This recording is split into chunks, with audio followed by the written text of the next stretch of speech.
there is a fifth dimension beyond that which is known to man. It is a dimension as vast as space and as timeless as infinity.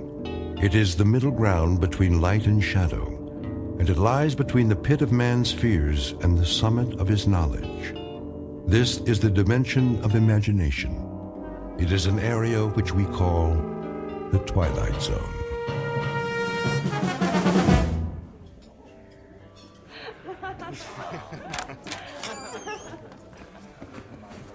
Welcome to Pirate's Lair, gents. What's your poison?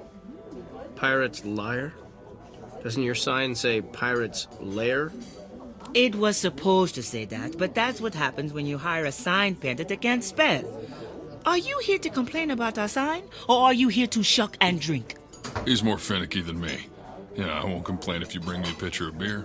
Now, I can see you're a big boy. But are you going to share, or is that all just for you? Just for me. And for you? Why didn't you just have the painter fix the sign? It's funnier this way. It is? Why? You new to the Everglades? Sort of. I told you, he's finicky. He's a documentary filmmaker. He does the thinking. I'm his cameraman. I do the hauling and shooting. So, you're a working man, and that's why you're doing all the talking, too, so you can get to shucking and drinking. Yep. So, what's your movie about? The plight of the Everglades? I got a feeling you're the sensitive sort. Shall I bring you a Shirley Temple? Yeah, and put an umbrella in it.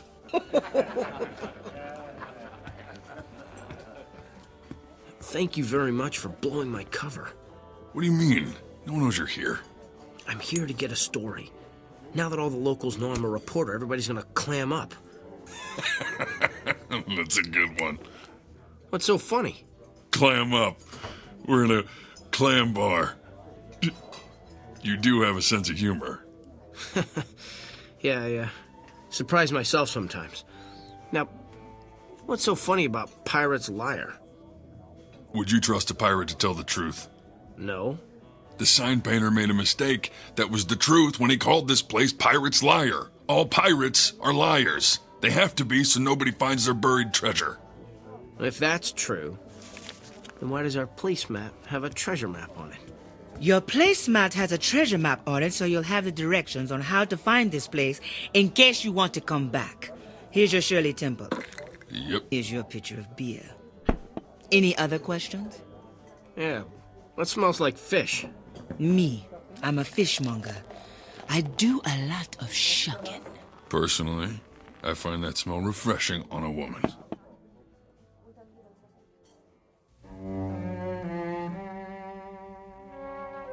Pirate's Lair, an out-of-the-way clam bar on the edge of the Everglades, a battleground for one of nature's last great struggles for survival.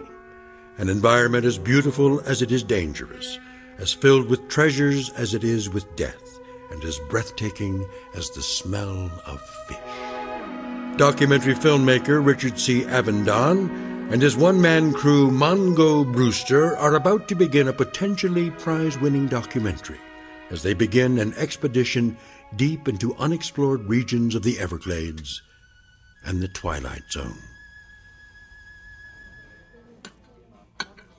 Here's your bill. Who gets it? I do. I'll be outside getting some fresh air when you're ready. Are you Charlene? Yep. What's this phone number under your name? That's my phone number for the big guy, just in case he loses his treasure map. Catch more flies with honey than vinegar.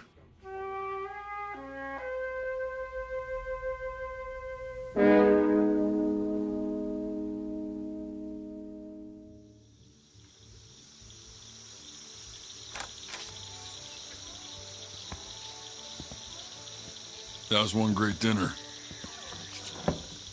And, thanks for the wonderful service. And thank you for the wonderful tip the big guy told you to leave. So, what are you boys looking for? He's looking. I'm just carrying the baggage for him. You afraid of me?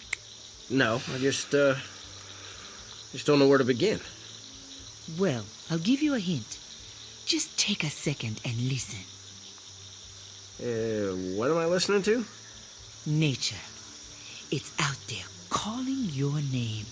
Listen. Hear that clicking sound? Yeah, insects? Lizards? Anyway, it's frogs crushing insects' bodies. They crush those hard little shells and bony spines by the million an hour. Then the snakes eat the happy, fat little frogs. As they slither off, the birds of prey swoop down out the sky and eat the snakes. When the birds get too full to fly, they land on a log floating in the water, which usually turns out to be a nasty gator, which gobbles up the bird. Gators are sloppy eaters, and they leave little pieces of the bird fall to the bottom of the water, which feeds the clams which you just ate. Good. What you are listening to is Mother Nature perpetuating a vicious cycle that you want to save with your little documentary. Was that what you were thinking when you came here? I wasn't quite envisioning it like that. I was thinking more of... What was that? A big old bull alligator just got lucky. You want to go down there and tell him don't eat the pretty birdies? You're going to ask him if he'd like a Shirley Temple to wash it down. Stop! I know just what you're doing. You're trying to discourage me from making my documentary. You're trying to keep people away from here to protect this swamp. Why would I do that? Yeah, why would you do that? Because you're a pirate's liar. You're lying to scare me to save your restaurant. This is where your clams are. Your clams are your treasure, and you don't want anyone to have them except you. That's right, because they are so finger-licking good. Can't blame a girl for trying, can you? Hey, don't throw your cigarettes in the water. You'll contaminate it. How do you contaminate a swamp? You know, I'm getting that out of there right now.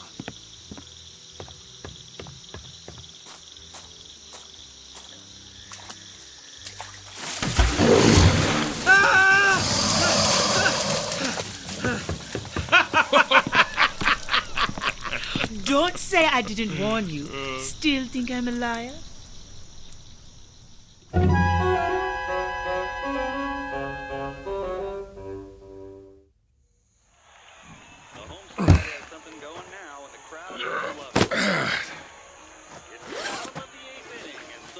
Two flash, camera bag, nightstand, microphone, cables. You got everything? Yeah. Now you finally gonna tell me what we're looking for? The Bewinjapedi. The what? There was an Indian tribe that lived in the Everglades centuries ago. And? They disappeared. Well, if they disappeared, how are we gonna find them? I don't think they're gone. I think they're still out there. That sounds like a story right out of Pirate's Liar. You're right. The last sighting was reported at that bar by my brother 17 years ago. It was the last place he was seen alive. What happened to him?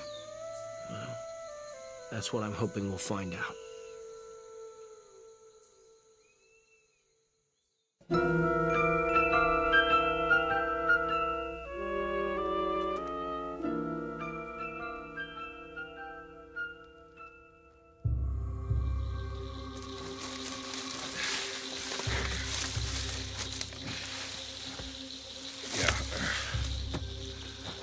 It's getting late. I can hear the toads eating the bugs faster. Let's find a spot to set up camp. Well, that looks like a nice spot over there. I was hoping for a Holiday Inn, but I guess a dry spot will have to do. Get a shot of me in the sunset.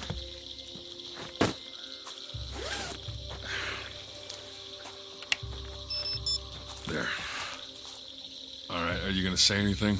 No, I want some brooding shots. Pensive stuff to show my inner feelings. All right, your nose is shiny. You want me to powder you down? Nah, real is good here.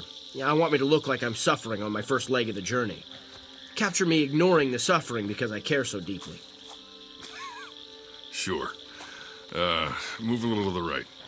Well, like this? Yeah, that's good. Now, care more. How's this? You look constipated. How about now? That's cliche ennui. Maybe you didn't suffer enough today. Let's just forget it. The moment isn't right. Let's set up camp.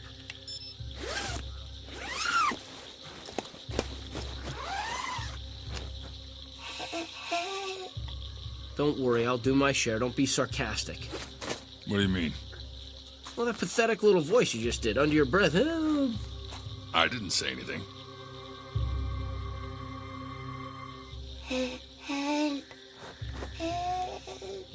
Well, there it is again. It's coming from that itty-bitty hole in the dead cypress. This hole? Hello? Oh, please. Oh, help me. That hole is too small for a person to fit through. Please put string into the hole so I can grab it. I'm stuck. How about a shoelace? What's a shoelace? Where's she been? In a hole. Take off your shoelace and drop it in.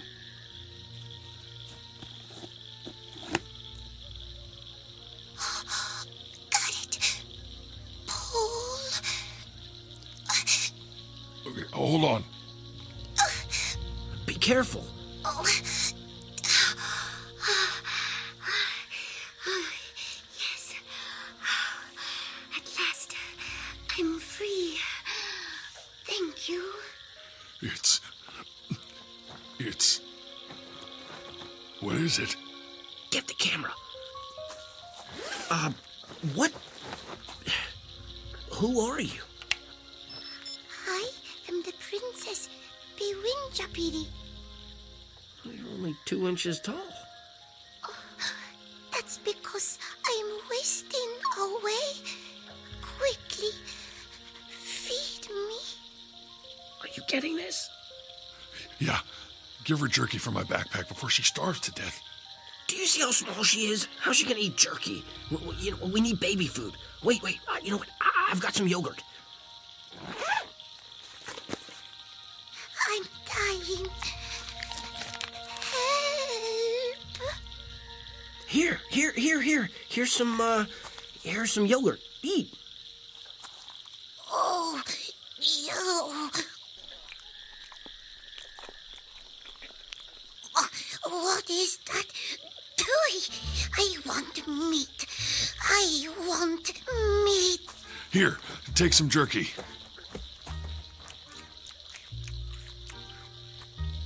Oh.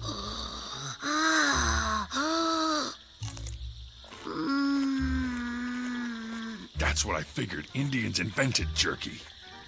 You're crazy. Jerky was invented by a second-generation German guy in Milwaukee. I did a documentary about it.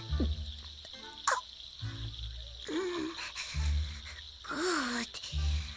I want more. I want more. What happened to you?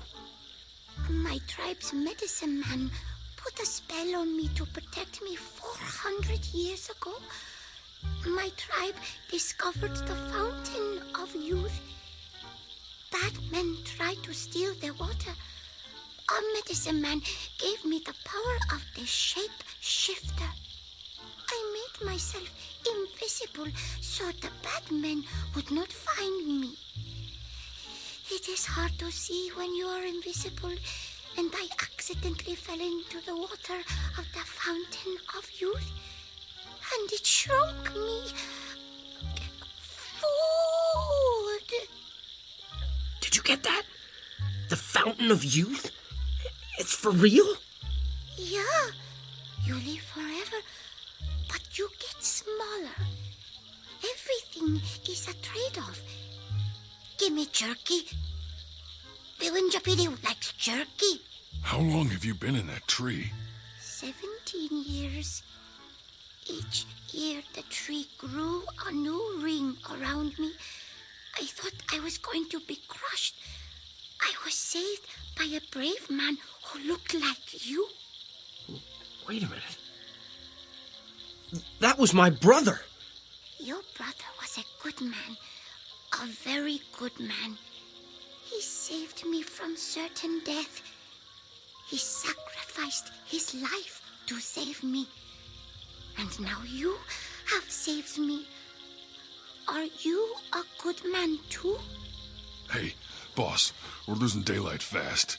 It's getting too dark to shoot. Quickly, make a fire. The glades come to life at night, and death stalks from the shadows. Hide me. I am bite-sized. I'll set up a tent and hide her. You make the fire.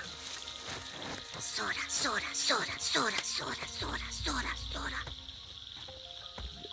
Is that an Indian prayer? No, I'm thirsty. Your brother gave me soda. I liked it.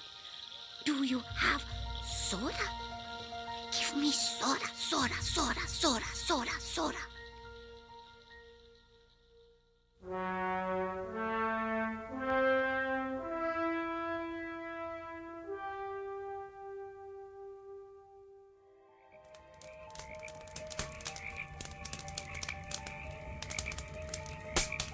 All right.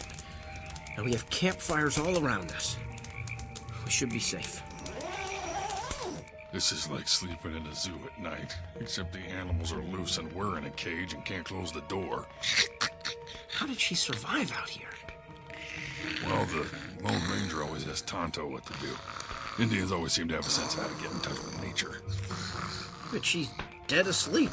She's full of jerky and soda. I don't think she's going to be in touch with anything tonight. Maybe we better put her between us to keep her safe. Good idea. Good night. Good night.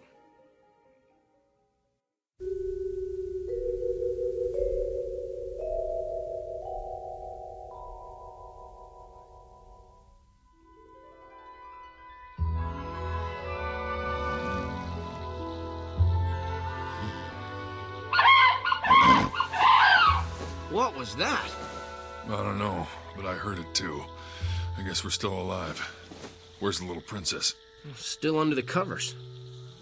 What did you put around her? Nothing. Whoa.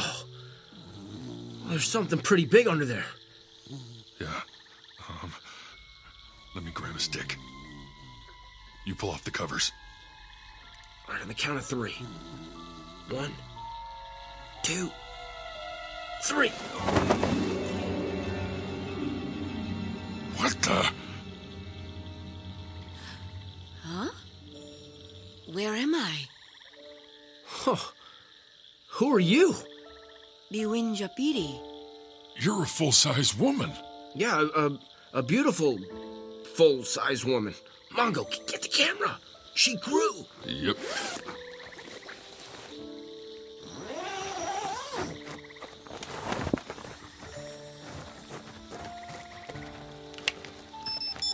Let me stand next to her. Am I in frame? Okay.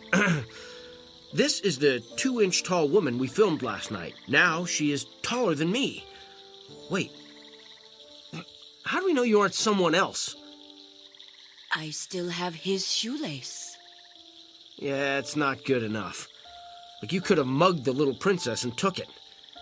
Okay, wait a minute. All right, I've been careful not to mention my brother's name to you. What is it? Your brother's name was Eugene. That's right. God, this is insane. You grew to 6 foot overnight? Are you going to continue to grow? No. Each time I emerge from hibernation, I rehydrate, and I always grow back to the same size I was before I was enchanted. Then what?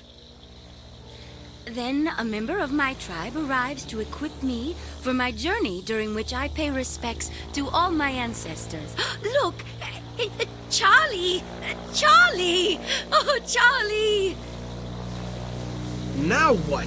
What is that? I think it's one of those airboat things. Yeah, well, it's heading right toward us. Hello, princess! Film this. He's wearing a Hawaiian shirt. Film it. Looks like it just came from a Jimmy Buffett concert. Welcome. Are you a visitor from the past? No, I'm Charlie. I see you found Bawinjipidi. Charlie, did you bring my talisman? Yeah. And I brought some carry-out from Pirate's Lair. Hey, big guy. Charlene is sweet on you. I know. She gave me a map. She also gave you a lobster sandwich and some calamari. Me, she charges. You get it free, big guy. Here. Who are you, and why are you here? I told you, my name is Charlie. There's not much work for Indians, so I make deliveries for Pirate's Lair because I know the glades. Yeah, I gotta go. Charlene, keep me on a short rope. Hey, wait, come back! What is going on here?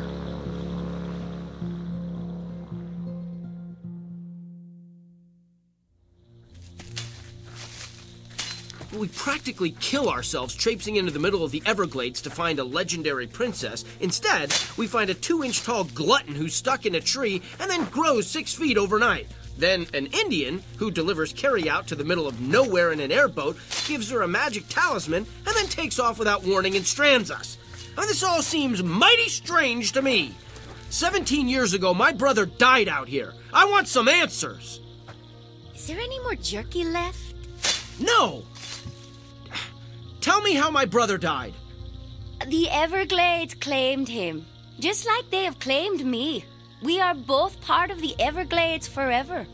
Yeah, but my brother is dead, and you are alive. This is because the Everglades chose to give me the gift of eternal youth. But they also have taken my life. What does that mean? My tribe is gone.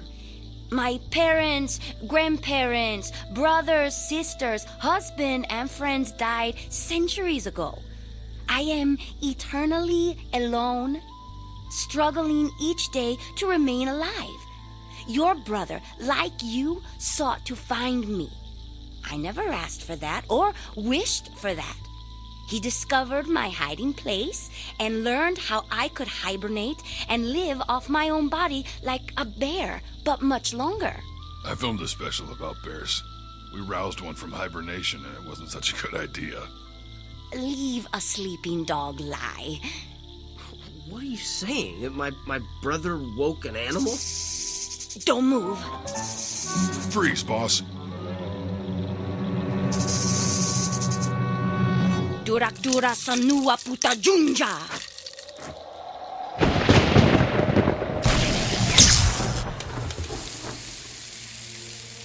Whoa. That's something National Geographic won't believe. I got some great shots of that action. What was it? A snake? Look behind you. Ah! Oh. That thing is 4 feet long. How did you kill it? My magic talisman. It keeps me safe. Well, you didn't have one when we found you. Just before I hibernate, my body absorbs the chemicals from the talisman to keep me alive. Will you help me reach my hiding place for the next 17 years? Can we film it? Yes. As long as you never reveal where I am. Deal. Let's go.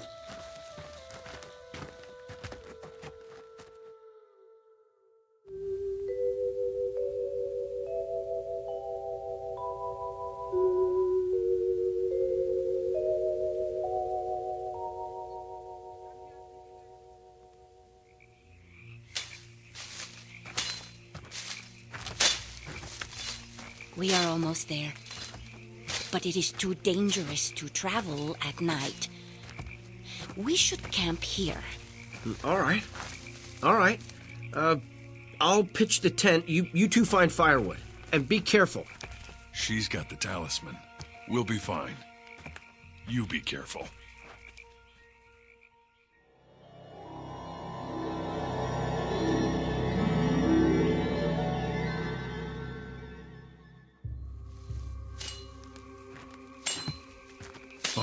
There's some dead brush over there. It'd be good for starting a fire. What did you think when you first saw us? You reminded me of my husband, a tall, strong warrior. You didn't think I looked like a pack mule? No. I found you attractive. What was your husband like? His hair was like silk, but black as a crow. His body was supple, and he moved like a jaguar. His eyes were soft and warm, and when I looked into them, I found him irresistible. Wow. I wish I had eyes like that. Look into my eyes. Huh? I see. Irresistible beauty. And a beautiful, soft, mossy clearing. Close your eyes and turn around.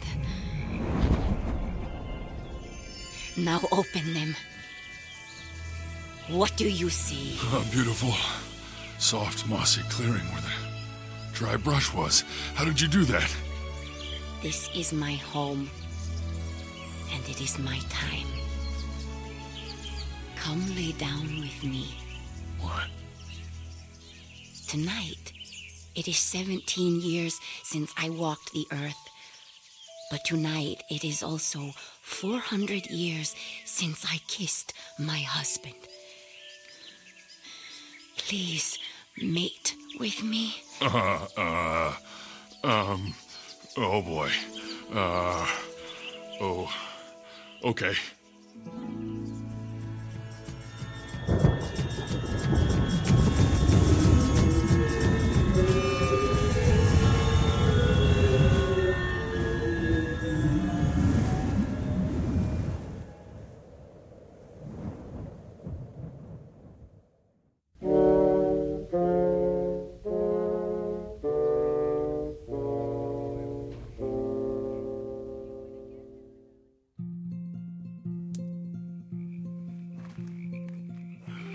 Unbelievable. Oh, that was unbelievable. Oh. Princess? Where are you, Princess? I'm over here, by the tree. What are you doing over there? You fell asleep. I didn't want to wake you. Hey, I don't know how to say this, but, don't tell Richard what we did. If that is your wish, I don't want to hurt your feelings, but he just wouldn't understand. then he shall never know. Harum dara dum sumanu watum. You just hold your talisman and say a few words and that's it? Yes, relax. I just turned our bed of moss into a bed of quicksand. Our secret will be buried forever. What? Well, hey! No, hey, I'm sinking! Now you will be part of our homeland forever. You'll always be here with us. With me. No! Help! Help!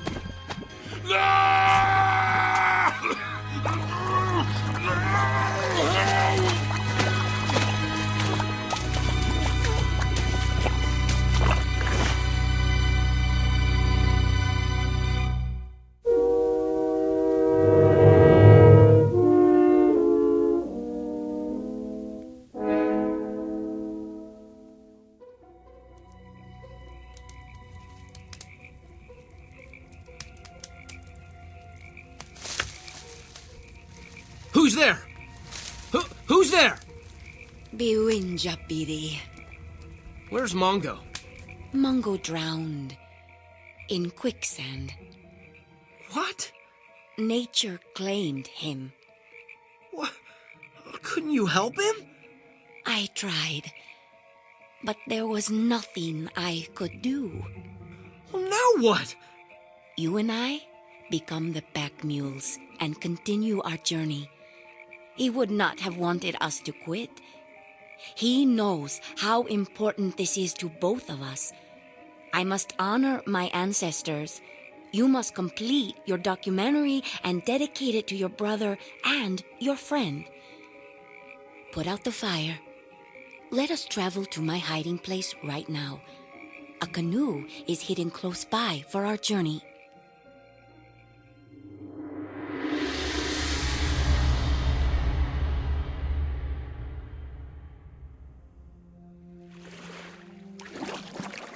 Leave everything in the canoe. You will be leaving shortly.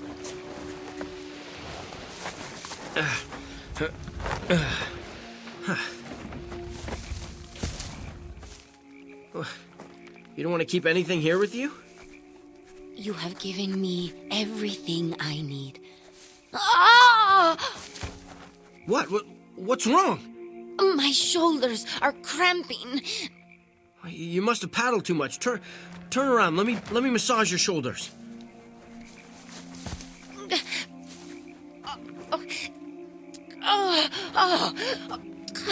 It hurts so much. I'll try to be gentle, but you got a lot of swelling. Did something bite you? 2 huge welts are forming on your back.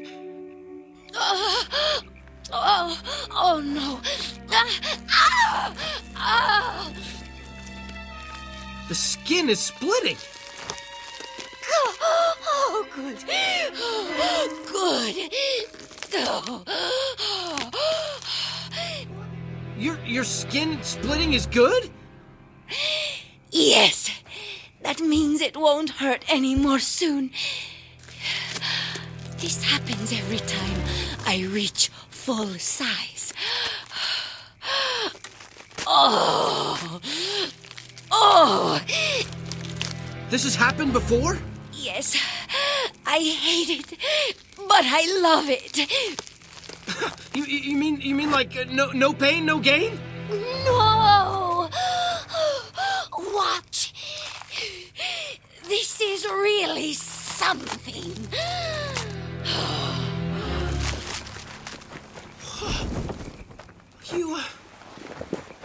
You grew wings. Yes. Yes. Aren't they beautiful? Yes, absolutely. It's one of the most amazing things I've ever seen.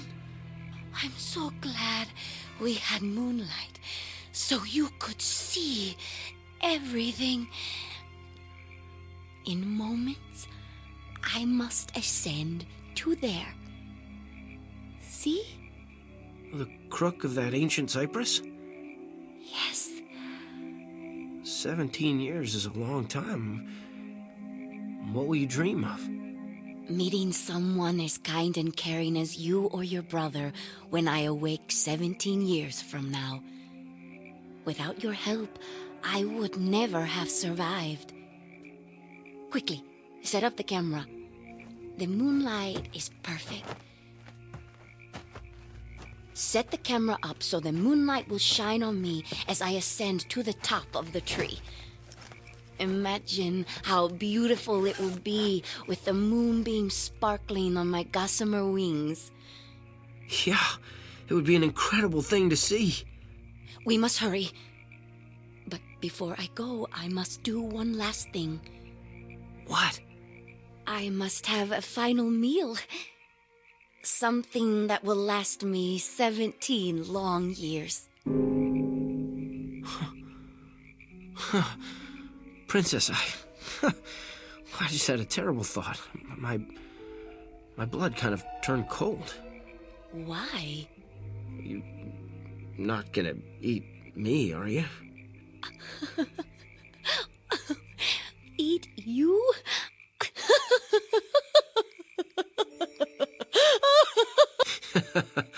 This is a pretty far-fetched idea, huh?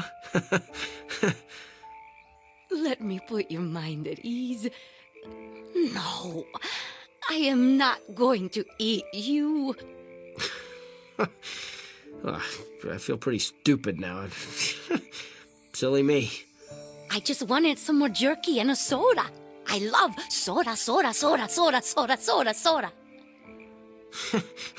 That I can give you. Here. Jerky and soda. It's a special treat I won't have for another 17 years. As I told you, I will survive on my talisman. Start the camera. Okay. All right, and, we're rolling. Is the moonlight perfect? Yes. Look. A flock of birds is flying in front of the moon. How beautiful. That is a sign that it is time for me to go. Wow. This is awesome. Goodbye. Goodbye. I'm so sorry. I thought you were gonna eat me. Don't be silly, my love. I saved you for my children. What? Those weren't birds crossing the moon, Richard. Like a locust, I reproduce once every 17 years. And those are my hungry babies coming to eat you.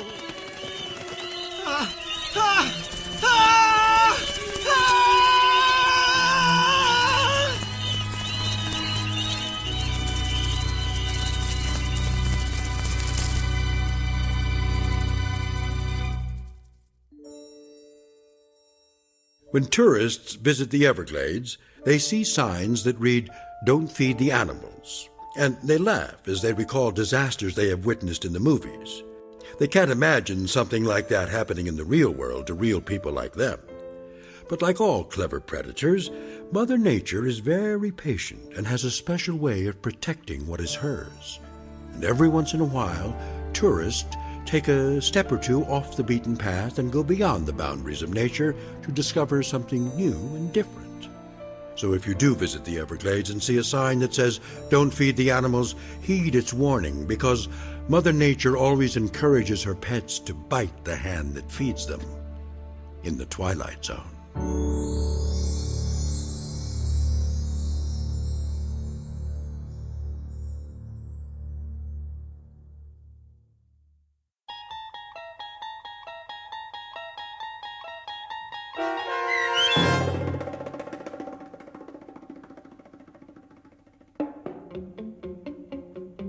Bewinjapedi, starring Sean Astin with Stacy Keach as your narrator, was written for The Twilight Zone by Joby Cerny. Heard in the cast were Christopher Sullivan, Elizabeth Lido, Tehran Patton, Oksana Fedonishin, and Roger Mueller. The producers of The Twilight Zone wish to thank CBS Enterprises and the Rod Serling Estate for making this series possible. This copyrighted radio series is produced by Carl Amari and directed by Joby Cerny for Falcon Picture Group. Sound design, custom Foley effects, recording, and editing are done in the Cerny American Sound-to-Picture Theater by sound designers Bob Benson and Tim Cerny. Music for The Twilight Zone is provided by CBS and American Music Incorporated, New York. To learn more about the Twilight Zone radio dramas and to download episodes, including 3 free episodes on our homepage, visit our official website at twilightzoneradio.com. Doug James speaking.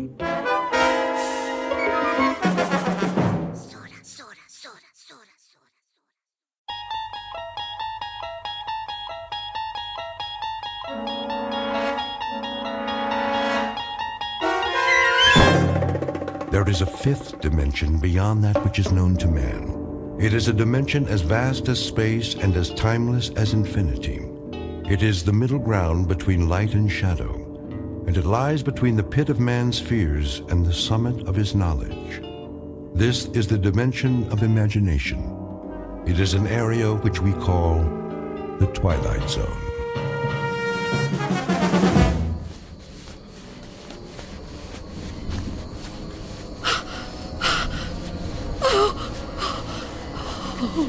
No, where am I? What am I doing outdoors? I don't remember leaving my... Oh, it's so dark.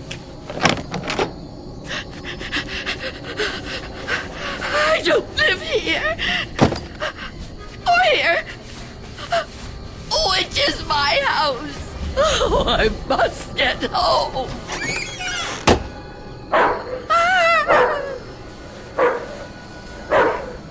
May I assist you, madam? You startled me. I've lost my way. My home is somewhere around here, I'm sure, but I don't know where. Perhaps I can help you find it. Oh, thank you. Thank you. I don't even know how I came to be out here. It's certainly not safe at this time of night. Oh, at any time. Well, surely the daytime when the streets are crowded. No, that's when it's most dangerous. For me. So you see, I never go out. Never? Never. But, dear lady, why not? I'm afraid. Afraid? Of something or someone? Someone. It's difficult to explain. Please, try me. Oh, I'm not sure you'd believe me. You'd think I'm just a senile old woman. I'd believe you, Wanda. What did you call me? Wanda. That is your name, isn't it? Yes, but I didn't tell you that. You didn't? Are you certain? Yes, I'm certain. How do you know my name? Because I've been looking for you for a long time, Wanda. Oh, no. You've kept me at bay for many years, but no longer. No. Get away from me. There's nowhere to turn, Wanda. You don't know where you are, remember? You certainly couldn't run from me, a frail old woman like you. Please. No, I won't let you. Say that again. It amuses me. You won't let me? How do you imagine you're going to stop me? You really have no choice, Wanda. There's nowhere for you to go now. Come to me, old woman. Take my hand. No. Take my hand. No.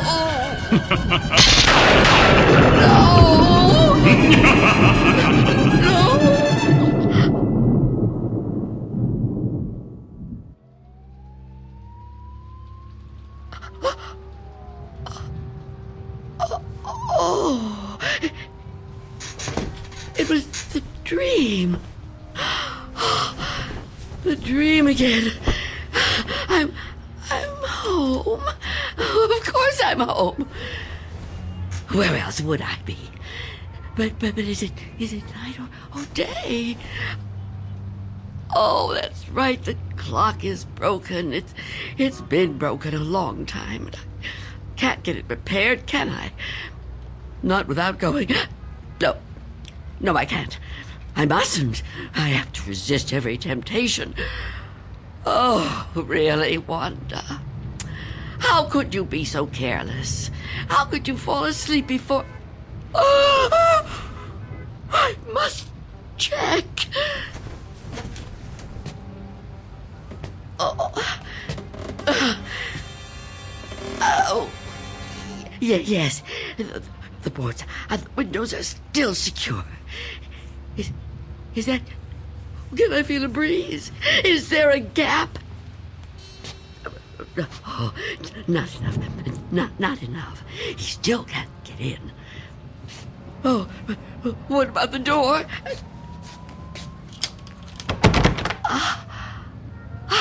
Chain is on.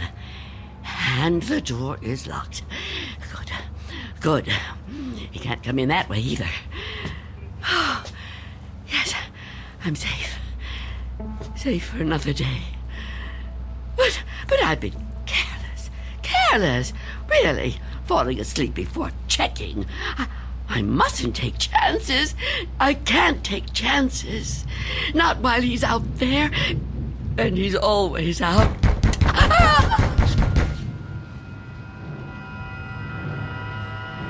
Miss Dunn? Miss Dunn, are you all right in there? Who are you? It's Barry. Mr. Fabian, you know, from the grocery store.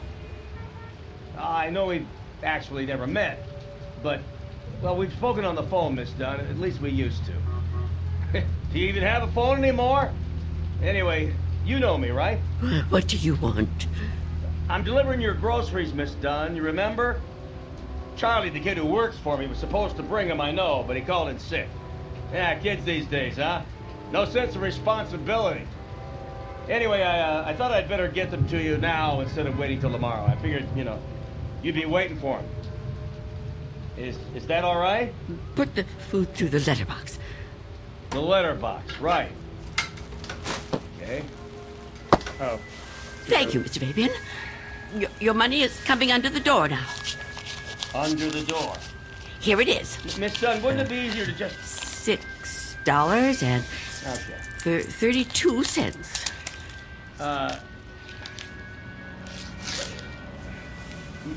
Many thanks, Miss Dunn, but, Good day to you, Mr. Fabian. Miss Dunn, are you still there? Yes? What is it? I've been thinking. I just wonder, Miss Dunn, does anybody else bring you food? I really don't see what business of yours that is, Mr. Fabian. Well, no, it's nothing like that, I promise you. I mean, this hasn't anything to do with business. I'm just concerned for your well-being. I mean, it seems to me a person can't live on food big enough to fit through a letterbox. I can assure you, Mr. Fabian, I'm in no danger of dying as long as I observe this strict regimen. Oh, well, I'm glad to hear you talk like that, but I don't know. Maybe if I could come in for a minute. Come in? Yeah, I just want to talk, Miss Dunn. I mean, I can't do that so well out here. I really think you need to see a doctor. Out of the question. No one is coming in here, Mr. Fabian. Not a doctor and not you. Miss Dunn, could you open the door, please? Go away! Miss Dunn, I just want to help you. I know what you want. Leave me alone. Miss Dunn, I know who you are. You do? Well, that's good. That's very good. Myself, I have a very bad memory. Every morning, you know, my wife gives me a pen. Every day I lose it somewhere. So, will you let me in? Stop trying to get in here. You won't get me. Just go away and leave me alone. Come on, Miss Dunn. Look, I've got other deliveries to make. I just want to help you if I can. I think you could use a little help. The heck with it. Good luck living here in this neighborhood. What's left of it.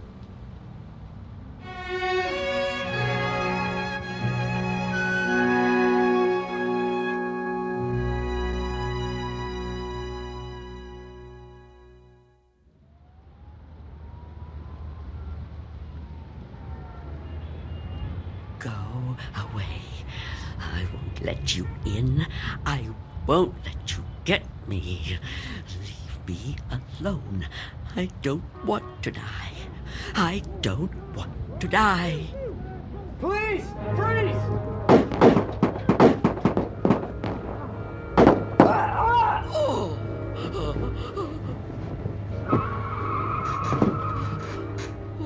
What's going on out there?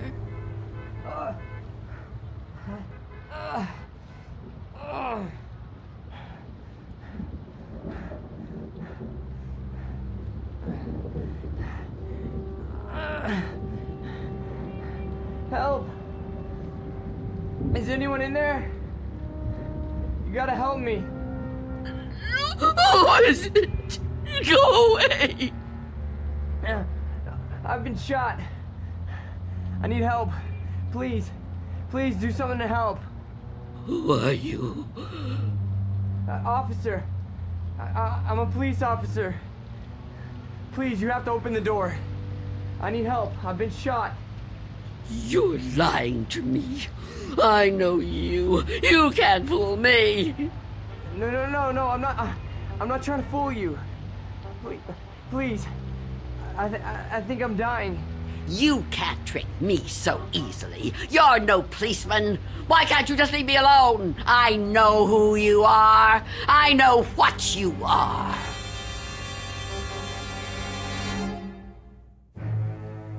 An old woman living in a waking nightmare. An old woman who has fought 1,000 battles with death and has always won.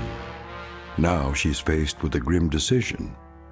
a decision that might to others seem the simplest in the world, that of whether or not to open a door. And in some strange and frightening way, she knows that this seemingly ordinary door leads to the Twilight Zone. And now, The Twilight Zone and our story, Nothing in the Dark, starring Marshall Allman, with Stacy Keach as your narrator.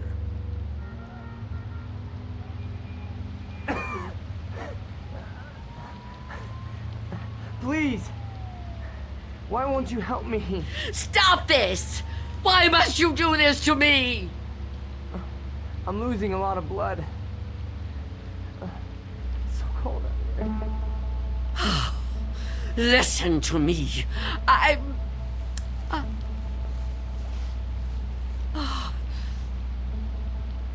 going to open the door. Oh, thank you. Thank you. But I'm leaving the chain on. Don't even try to touch me. I won't let you. Don't worry. I'm not gonna hurt you. I couldn't hurt anybody. Oh. You're so young. Almost a child. Unless you help me, I'm gonna die. I don't think I can even move very far. Oh, don't say that. Oh, it isn't fair. No, it just isn't fair. You keep trying to trick me. I don't know what you're talking about. Don't move. Don't do that again. Or I'll close the door. What? Listen, lady.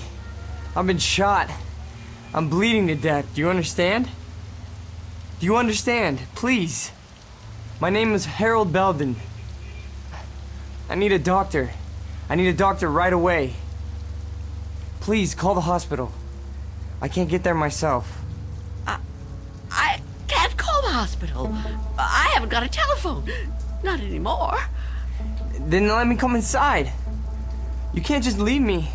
I'm begging you, I'm freezing. I have to unlock the door. You can't ask me to do that. You can't. I don't want to die. You understand? So you're not gonna help me? You're just gonna let me die out here? I know who you are. No, I told you who I am. My name is Belden. Officer Harold Belden. That's not her name. There is no such person. Stop trying to trick me. I don't understand why you keep saying that. Look, it hurts. It hurts, okay? Please, lady, please. Stop! Stop! Oh, why are you torturing me like this? I tell you, it isn't fair. I don't want to die. Well, I don't want to die either. If I could get help for myself, I would, but I can't move. I've been shot in the side, you see? Look, look, I'm bleeding. Oh, it isn't fair. It isn't fair.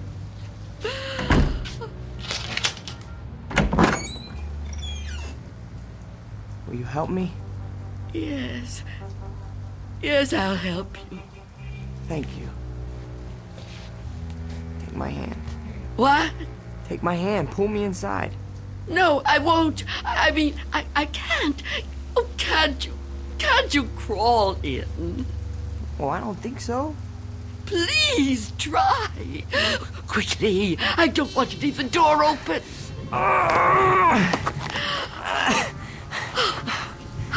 That's it. Come over here. Into the bed.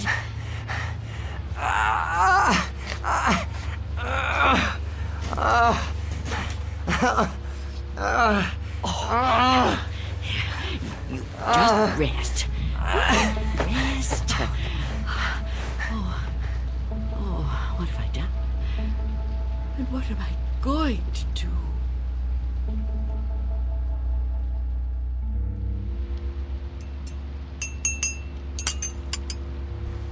Officer? Officer? Officer? Oh, I'm so sorry. What a... Oh.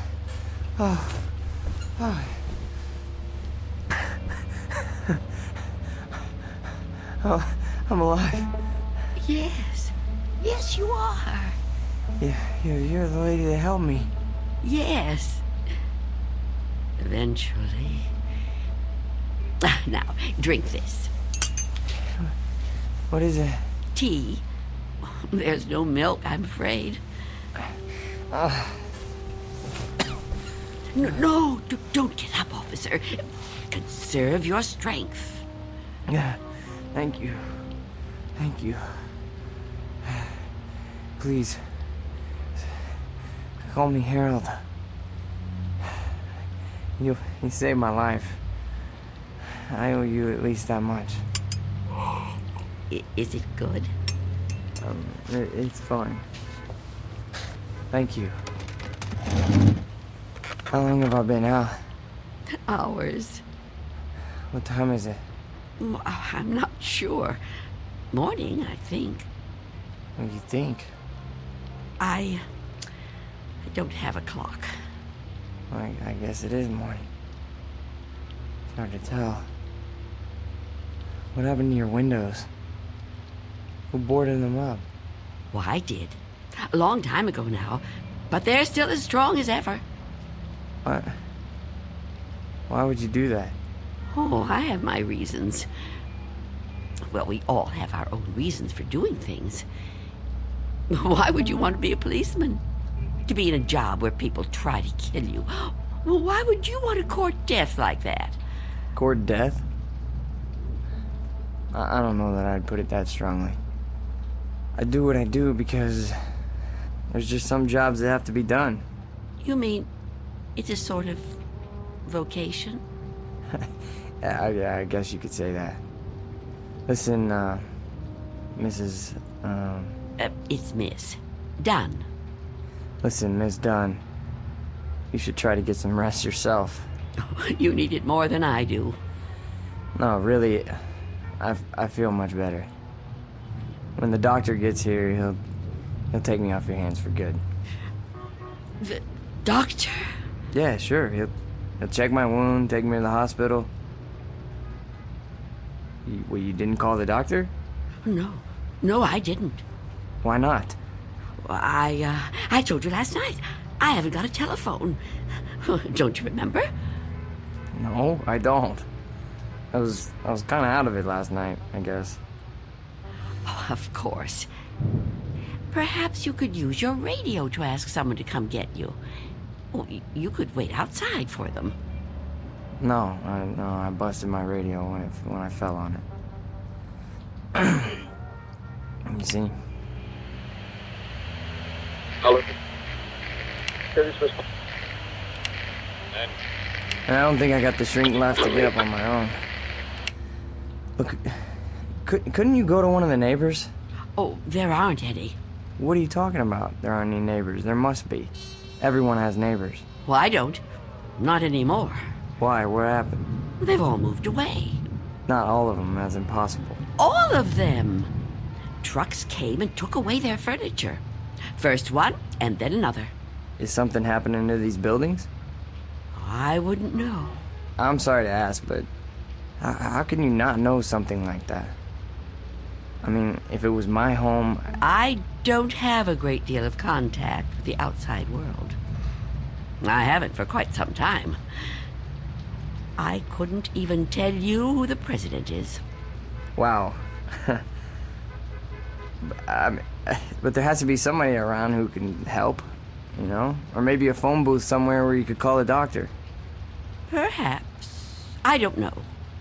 But even if I could call the doctor somehow, I couldn't take a chance and let him in. Why not?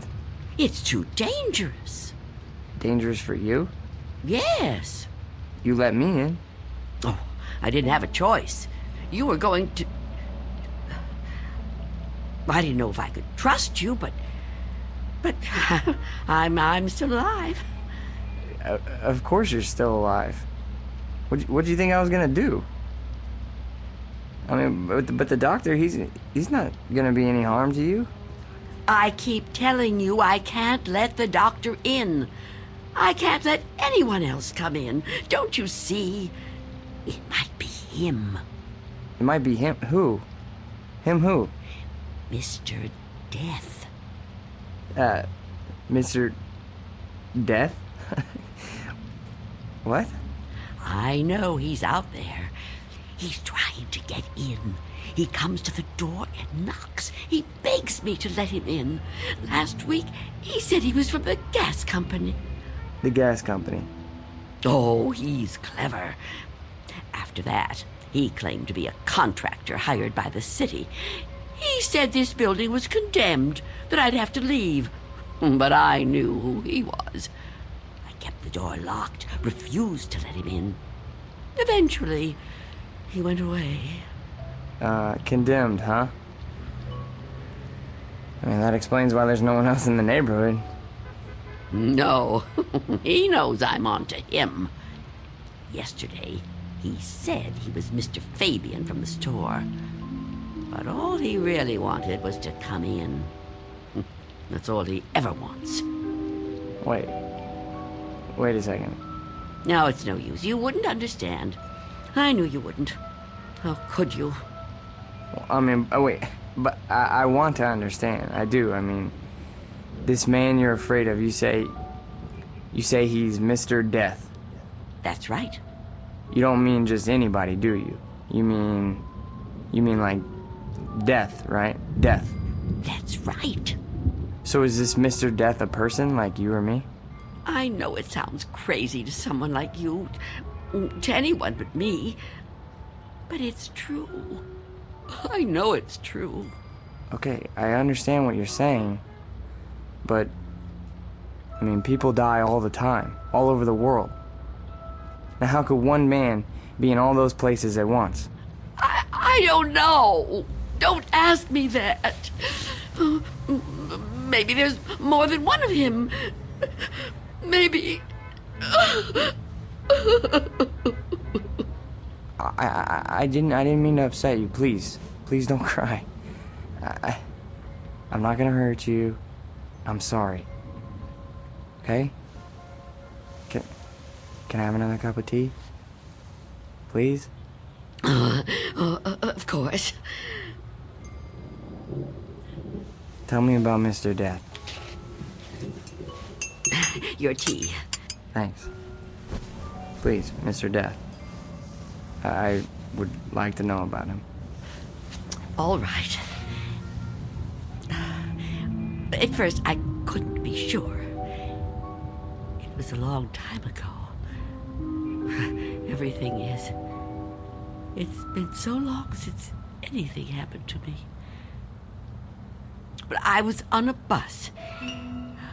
There was an old woman sitting in front of me, knitting a scarf, I think.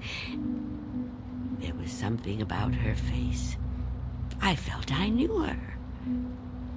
Then a man got on the bus. He wasn't special in any way. Not short, not tall, not fat. Just a man. I remember that there were empty seats, but he sat down right next to the old woman. He didn't say anything to her, but I felt that his being there upset her in some way. I couldn't understand why. He seemed like such a nice man. When the old woman dropped her ball of yarn, he bent down and picked it up, right in front of me. He held it up to her. I saw their fingers touch. He stood up and got out the next stop. I couldn't move. It was as if I knew what had happened. But I couldn't do anything. I was just so frightened. When the bus finally reached the end of the line, the driver came over to the woman. He thought she was asleep. But I knew she was What, dead? dead.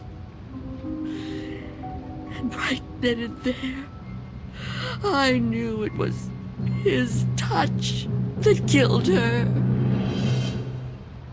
Okay, but you said it yourself. She was an old woman. Okay, just because this man touched her... Mr. Death. Just because he touched her hand, it doesn't mean he killed her. Maybe what you saw was just what it looked like. A man trying to be helpful. I mean, the real cause of her death might have been, I don't know, a heart failure or a stroke or something. I don't know.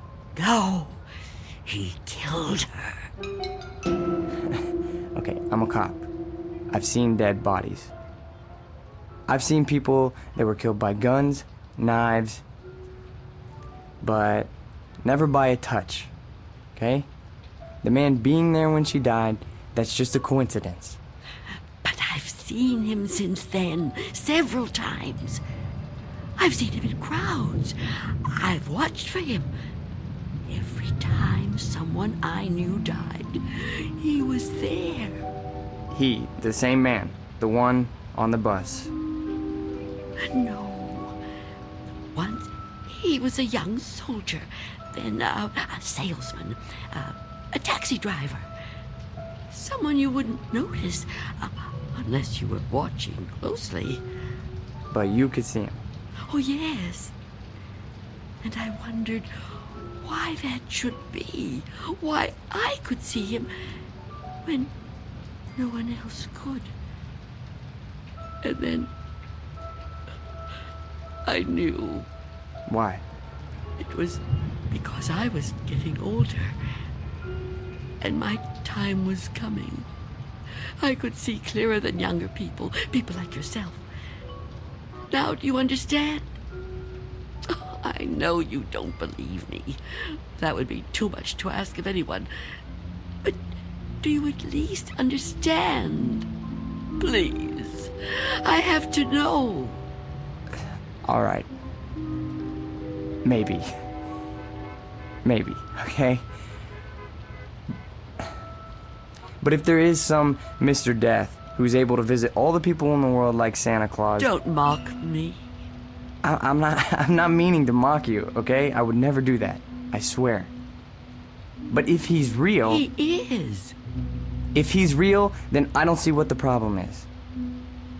You don't see what the problem is? Oh, you must be joking.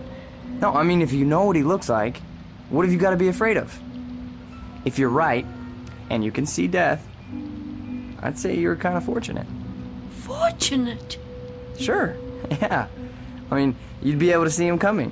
You could just avoid him. Oh, didn't I tell you his face is always different? He's different sizes, different ages, different races. I couldn't be sure. Well, how about when you go out? Out? Sure. Well, I know you said you don't have much contact with the outside world, but you have to go out sometime.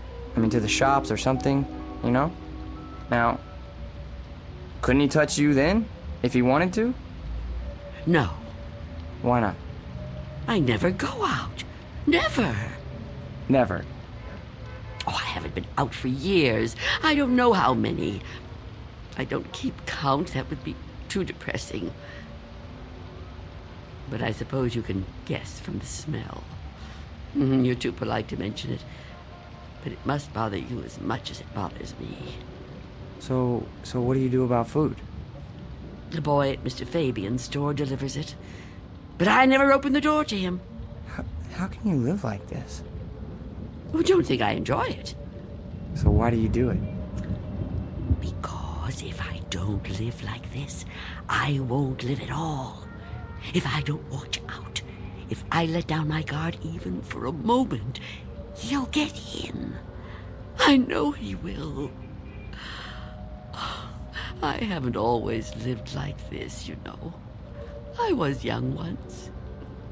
People said I was pretty. I lived out in the sunlight. I hated to be inside even for a minute.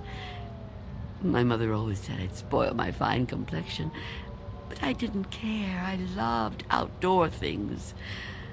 I lived out in the sunlight, so warm, so beautiful. Beautiful, like I once was. You're still beautiful. Oh, no, I'm not. I'm old and cold.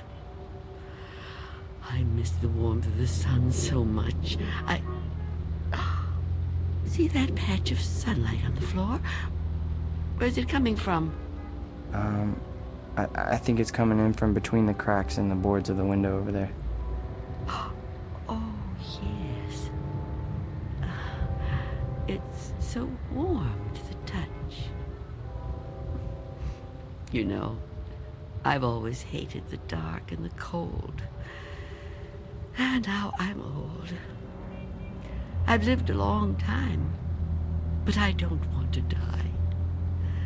I've heard people say it was his time when an old person dies. But it's not your time if you're not ready to die. I'd rather live in the dark than not live at all. Miss Dunn, I promise you, there's nothing to be afraid of. We're all alone here. Hey, there's nobody outside the door. I know you're upset, okay? And you're clearly under a lot of pressure. But I think all you need is some rest. Oh, officer. Yeah, and I need help. Oh, I don't know what to do. Just give me some medical attention. Look, I don't know how badly I've been hurt, okay? But I've lost a lot of blood. And I need help soon. Or I don't know how much longer I can... I've told you I can't go out there. You can't ask me to do that. Look, this whole Mr. Death thing, I promise you, you don't have anything to worry about. Shh. Someone's coming. Well, get them to help me. No! There's nothing to be afraid of. Please, answer it. Go on. That's right. Go ahead. You're doing fine. Answer it. Go on. I'm keeping the chain on. That's fine. Do whatever you want. Just see who it is and get them to call for help. I'm sorry, lady, but I got my orders. No! Get away! Officer Belden, help me! I can't fool around any longer. Step aside, I'm coming in.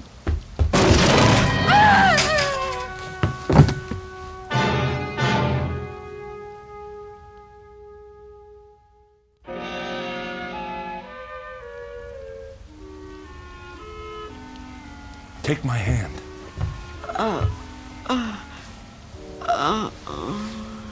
Easy, lady.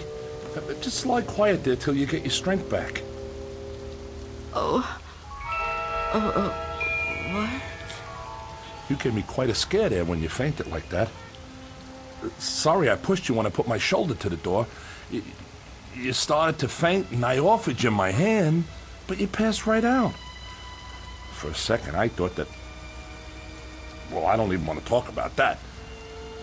But I'm glad you're okay. And still I live. Huh? I told you I didn't mean to hurt you. It was an accident. You're not gonna sue, are you? What do you want with me? Here, let me help you get up. Take my... I can get up myself. Look, you gotta understand, man. I don't get no pleasure out of busting indoors. Who would? Except maybe some thug, but I'm no thug. I'm just a guy doing a job. Your job? Look, you don't seem to realize how important this is. I've got a crew and equipment coming in an hour to pull this tenement down. Begging your pardon, man, but looking at this place, I say it's long overdue. Frankly, I'm kind of surprised it's still standing. And you're really not Mr. Death? Mr. Who? I don't know what you're talking about, ma'am. My name's Armstrong. Bud Armstrong. I don't know about any Mr. whatever you said. All I know is I got a contract to demolish this row of buildings. That's what I got to do. Everybody else moved out a long time ago. Until the other day, I thought this whole building was deserted. I seen them windows boarded up, and I figured you moved out when the rest of them did. Thank goodness I met that guy from the grocery store, that Mr. Fabian. Oh, Mr. Fabian. Then he was real, after all. Real? What are you talking about? I told him about my job down here, then he told me all about you, that he was worried about you. Told me he had a kid bringing you your stuff. That was the first I knew about you, and it's darn lucky I found out. Well, you'd still be in here when the wrecking ball hits. Now, come on. We gotta get out of here. You want me to go outside? Sure. Didn't you just hear me? This place is coming down. You can't stay in here. You want me to leave here? You have to. I can't. It's Miss Dunn, right? Well, Miss Dunn, you were notified about the demolition job months ago. Look, I'm not out to bully you. I'm just trying to do my job here. These buildings were condemned by the city. Can't say I blame them. And I'm the one who's got to tear them down. Tear them down? Wow, can you? Look around you, ma'am. This building has had it. You can see that. I can see that. Anyone could see that. It's all worn out, dilapidated. All these buildings have got to come down. You seem like a nice person. A nice person shouldn't have to live in a place like this. Now let's the two of us just... Get away from me! Don't touch me! Please don't act like this. I ain't a monster, lady. I've got a heart just like anybody else, and I can see how you could get attached to a place, but, not want to see it wrecked. But when a building's this old, it's not fit to live in no more. It's dangerous. It's got to come down to make room for a new one, a stronger one. That's life, lady. Old make room for the new, you know? No. People get the idea that I'm some kind of destroyer. They think I get kicks out of tearing stuff down. But that ain't the way it is. No, that ain't the way it is at all. I just clear the ground so other people can build on it. In a way, I guess I kind of help them to it. Can't have one without the other, am I right? Look around you. It's just the way things are, like when a big tree falls in the forest and a new one grows right out of the same ground. Old animals die and young ones take their places. It's just nature. That's how it is. Even people step aside when it's time. I won't. When I finally kick the bucket or when I get too old to contribute, my son-in-law will probably take over the... The door! What about it? Oh, yeah. Sorry about that. I didn't realize the chain was on when I put my shoulder to it. Door's okay, but the chain's had. You left the door open! Hey, there's no need to... Get out of my way!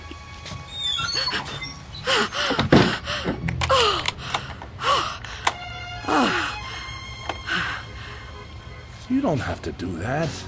What's the sense of locking a door that won't even be here in an hour? I'm on the clock here, and we've waited long enough. If you've got any possessions you want to keep, Miss Dunn, I'd move them out while there's still time. I'll help you. You think you're helping me? I'm not going to leave here. Not with you. Not with anyone. Don't try to touch me. I don't want you anywhere near me. Now look, ma'am, I've been nice to you. I've been trying to go easy. I know this must be tough for you. Any kind of move is a big upset, especially to an older person like you. But if you insist on staying here, I'll have to call a cop. A cop? A police officer? It's just for your own good. Please, cooperate, lady. Hey, where you going? Of course, Mr. Belden. Explain it to him. Tell him the reason I can't go out there. I know you understand. I've told you everything. You'll help me, won't you? You'll help me stay. Well, say something. What are you doing? Who are you talking to? Oh, Mr. Belden is a policeman. Mr. Belden? Who the heck is Mr. Belden? Is he your pet? You got a cat in here? Please, please tell him. Lady, I think maybe you're sick. You should come with me. I'll get you to a doctor. I don't need a doctor. Mr. Belden, won't you tell him? Okay, I get it. I see how it is. Hey, I'm sorry, but if you're still here when the crew arrives, I'll have to call a cop. I'm sorry. I wanted to make you understand, but... Okay.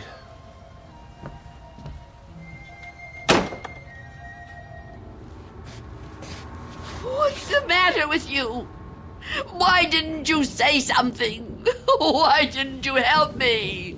I thought you understood. I thought you'd help me. I think the question you should be asking yourself, Wanda, is how he looked straight at this bed and didn't see me. You called me Wanda, but I never told you my first name. Oh no. No. It's not true. It's not true. Yes, it is. The mirror, Wanda. Look in the mirror. What do you see? I can't. I won't. Look in the mirror, Wanda. What do you see? I see nothing. Nothing but an empty bed. Turn around.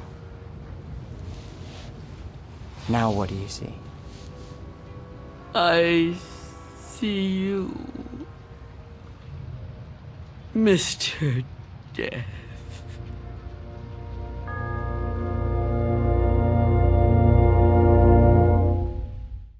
We'll be back to the Twilight Zone in just a moment. And now, Act 3 of Nothing in the Dark, starring Marshall Allman. It was you. It was you all the time. Yes. It was me. Oh, don't get up. You're still... Oh. You're not hurt. No. No, I'm not. But you were shot. Those men... Did you see me get shot? No, but you were bleeding. Do you see any bloodstains now? No. And the men? Did you see them? You were never hurt, were you? I can't be hurt. You tricked me. Yes, Wanda. I tricked you. It was all an illusion. One I created just for you. If it helps, I'm sorry. I would have preferred to avoid it if I could. But why? Why did you do it? The moment I let you inside, you could have taken me any time. Yes, I could have. But you were nice. You made me trust you. But I had to make you understand, Wanda. You see me now, and you've seen me before. Many times before. Starting with that day on the bus. Oh, I was right. It was you. The old lady's name was Iris. I knew then that you were upset. Upset? I thought it was important that you got to know me. What I said to you before, it was true. What you said? When you thought I was a policeman. You asked me why I did what I did. And you said there were some jobs that had to be done. That's right. That it was a kind of vocation. Actually, Wanda, you said that. But I suppose you're right in a way. Now ask yourself, am I really so bad? Am I really so frightening? You've talked to me. You've confided in me. Have I tried to hurt you? Well, no, but... Do you really believe I would ever hurt you? You don't look like someone who would want to hurt me. You see? It isn't me you're afraid of, is it? You know me now. You understand me. What you're afraid of What you've really been afraid of all these years is the unknown. That's right, isn't it? Yes. Don't be afraid. But I am afraid. You must be very tired, Wanda. I am. But the running's over now. It's time to rest. I'd like that, but... Give me your hand. I don't want to die. Trust me. No. Mother, give me your hand. I will.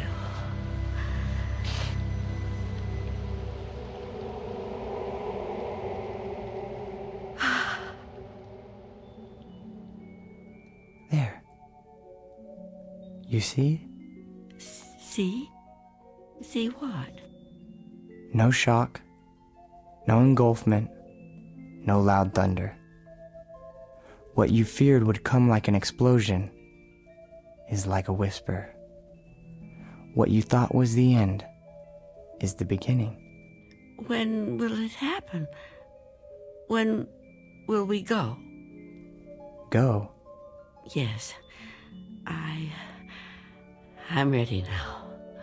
Look over there, on the floor. What is there to... Oh. Now do you understand? It's me. It's you. My body. I look so calm. You see? We have already begun. Come with me. Yes. Please. I'd like to.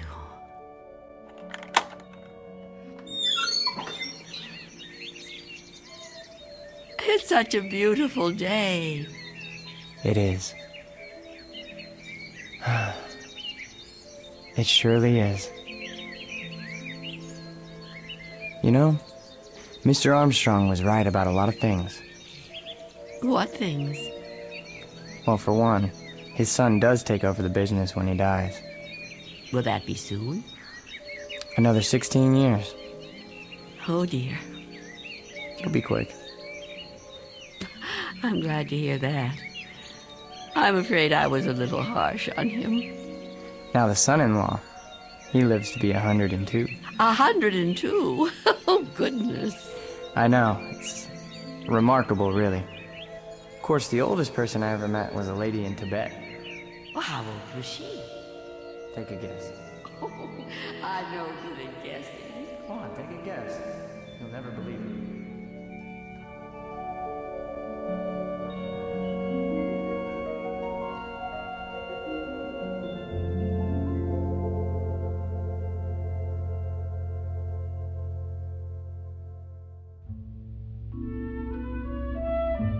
There was an old woman who lived in a room, and like all of us, was frightened of the dark, but who discovered in the minute last fragment of her life that there was nothing in the dark that wasn't there when the lights were on. Object lesson for the more frightened amongst us. In or out of the Twilight Zone.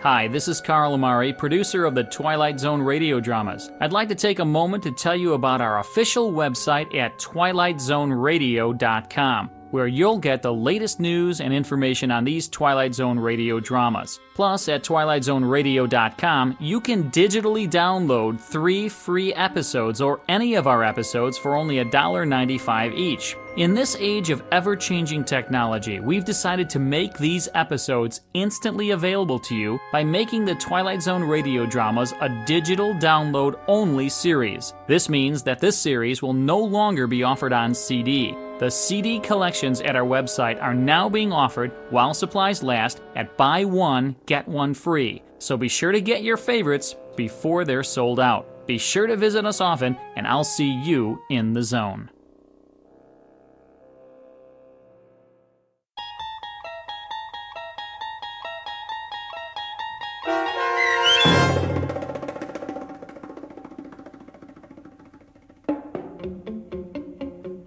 Nothing in the Dark, starring Marshall Allman, with Stacy Keach as your narrator, was adapted for radio by M.J. Elliott and written by George Clayton Johnson.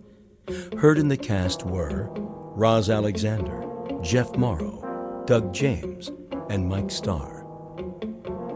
This copyrighted radio series is produced and directed by Carl Amari for Falcon Picture Group and Westwood One. Custom Foley effects, sound design, and mixing are done in the Cerny American Sound to Picture Theater by Cerny American creatives Matt Sorrow, Bob Benson, Todd Beyer, and Tim Cerny. To learn more about the Twilight Zone radio dramas and to contact us, visit our official website at twilightzoneradio.com. Miss Dunn, it's Doug James speaking.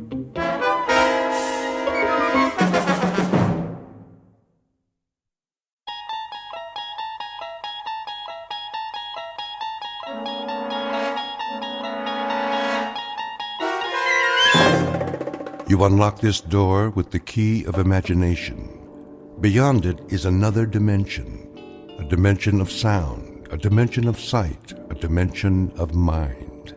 You're moving into a land of both shadow and substance, of things and ideas. You've just crossed over into the Twilight Zone.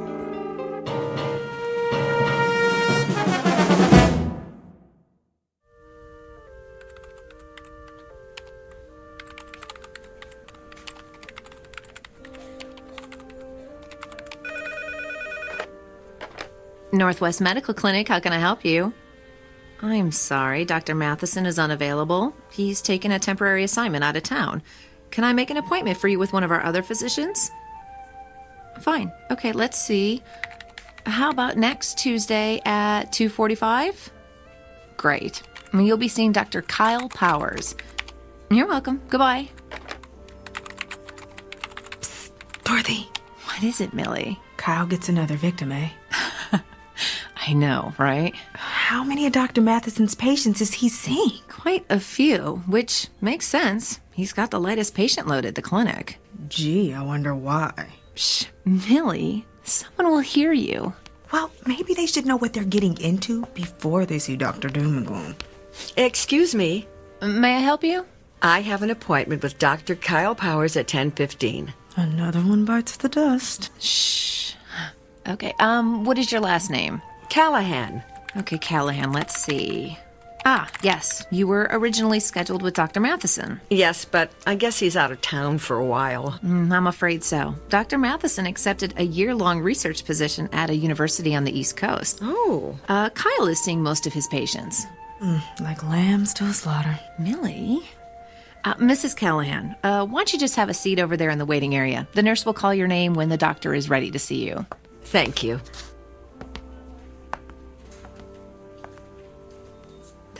Poor woman. I feel so sorry for her. If she's used to Dr. Matheson, she's in for a real shock. I know. I don't envy anyone facing their first appointment with Dr. Kyle Powers.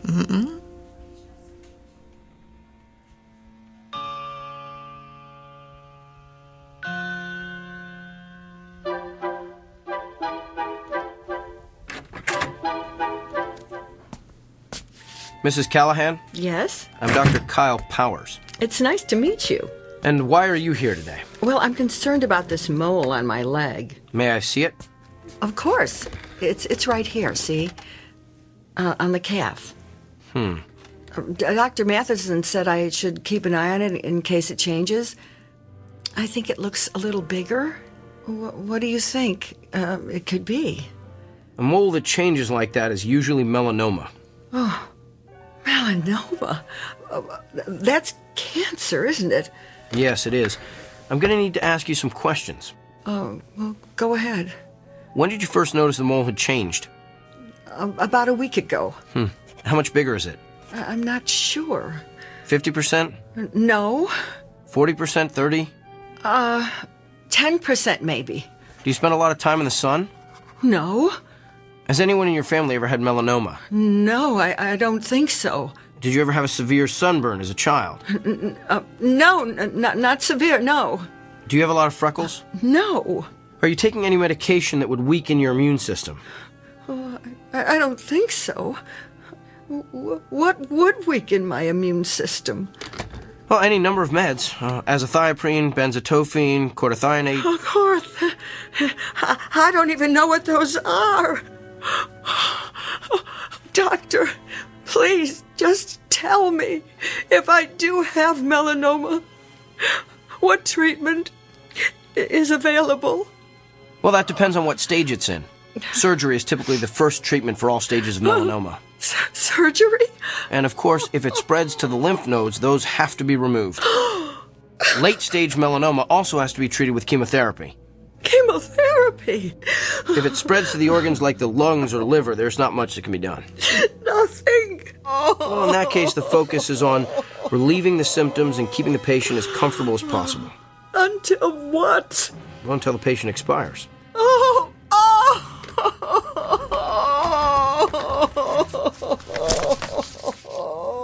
I'm going to refer you to a dermatologist. He'll perform a biopsy and then send a sample of the growth to the lab. If it is melanoma, the dermatologist will refer you to a surgeon for the sentinel lymph node biopsy.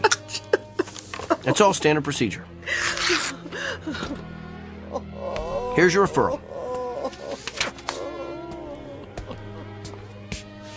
And Mrs. Callahan? Yes? I know there's something most patients worry about at this point, so let me assure you. Even if the cancer gets to the point where you can't function, your insurance should cover most of the medical bills.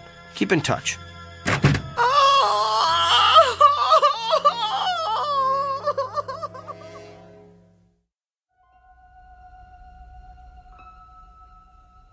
Meet Dr. Kyle Powers, a physician well-versed in and fascinated by the mechanics of the human body. Alas, he is also a man with an unmistakable disconnect between his intellect and his heart. For you see, the good doctor is lacking in one crucial area: the ability to take into account the feelings of his patients. But his next appointment is no ordinary customer with a stuffy nose or gouty foot.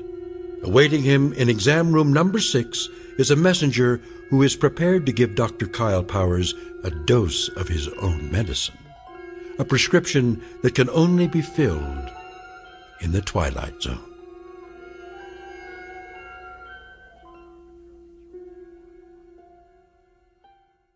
And now, The Twilight Zone and our story, The Amazing Dr. Kyle Powers, starring Sean Astin with Stacy Keach as your narrator.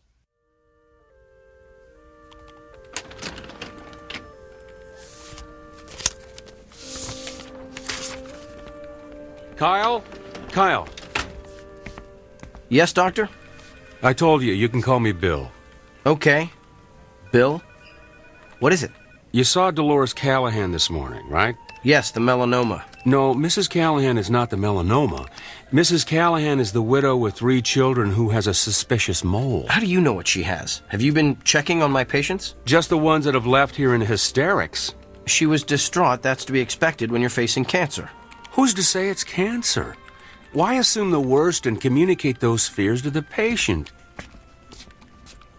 Come on, Kyle. You've worked here a few months now. You should know that's not how we roll. I just provided her with all the facts. My guess is she's home right now making an informed, thoughtful decision about how best to address her illness. Really? Because after your interrogation, my guess is she's home right now making out her will. Look, we have a responsibility to make certain our patients leave here with a hopeful outlook. Our responsibility is to diagnose them correctly. What if we treat a patient for something trivial that's really something life-threatening? The golfer who collapses on the 17th hole from the heat, but who really had a stroke. The woman with the annoying little cough that turns out to be emphysema. The list is endless. Thyroid disorders, masquerading as psychiatric problems. Lyme disease posing as arthritis. That's why I ask so many questions. The more facts I can get from the patient, the more accurate diagnosis I can make. So you're going to continue cross-examining our patients like it's the Spanish Inquisition? Look, doctor, I realize my technique differs from yours. It may not consist of the sycophantic mollycoddling you prefer, but I think you'll find overall that it gets me closer to the most accurate diagnosis possible. That may not mean anything to you, but it's the reason I get up in the morning. It's how I roll. Now, if you'll excuse me, I have a lot of patients to see. May God help every one of them.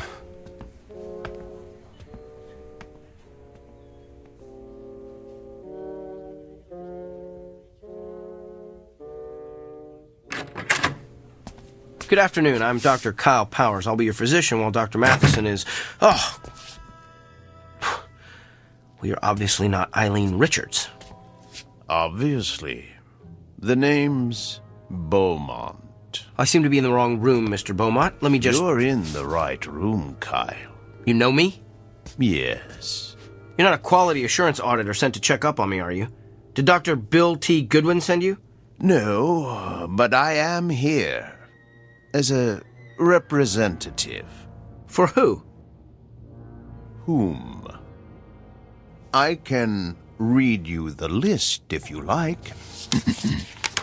Mrs. Barbara Kennedy, Mr. Emilio Rodriguez, Miss Dolores Delmonico, Mr. and Mrs. Samuel Stone. Those are all patients I've seen. Mr. and Mrs. Emil Saperstein, the very Reverend Arthur Buchanan. Some of them are patients I treated when I first started practicing. Mr. William Tanner, Mrs. Glynis Peabody. But how would you know I've seen all those people? The Sullivan twins, Katie and Kylie, Rabbi David Weisinger, the Honorable Judge Harrison J. Evans. Okay, I get it. You know every patient I've ever treated, so who are you, the ghost of Christmas past? Hardly. I am here to communicate a message on behalf of your patients. They are fed up with your lack of concern for their feelings. You keep them waiting long past their appointment times. You do not call them back with test results. You do not explain their illnesses in terms they can understand. And you do not make clear the side effects of the medicines you prescribe. They have described you as rude, disrespectful, insensitive, and tactless. As one patient so eloquently summarized, Dr. Kyle Powers has the people skills of Attila the Hun. I get it now. You're an attorney. You're representing all those people as a part of some kind of lawsuit against me. I'm afraid not. I am simply here to, how shall I put it, keep things in balance. Look, I don't care if you're here as an attorney, an auditor, or my fairy godfather. All I know is I've effectively diagnosed and treated hundreds of patients. That's how I gauge my success, not by the number of friends I've made along the way. In short, I'm not broke, so I don't need fixing.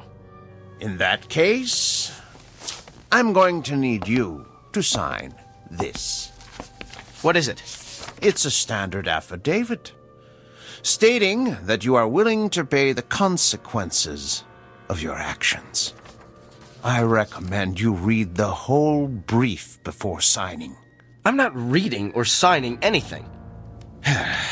Well, you're going to be one of the difficult ones, aren't you? We'll have to settle for a non-written agreement then. A simple handshake has sufficed in the past.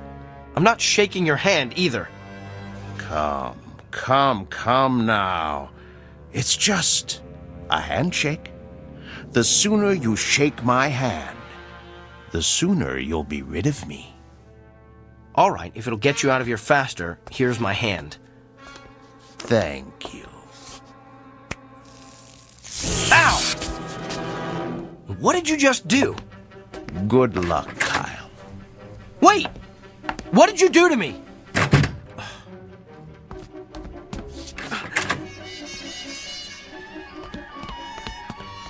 Where did he go? Can I help you, Doctor? The man who just left this room. Which way did he go? You're the only one who's left that room in the last 10 minutes. Well, that can't be. I was just talking to him. I can page him if he's still in the building. Who was he? Nobody. Just some prankster with a joy buzzer. Who's my next patient? Mr. Gianelli. He's in room 7.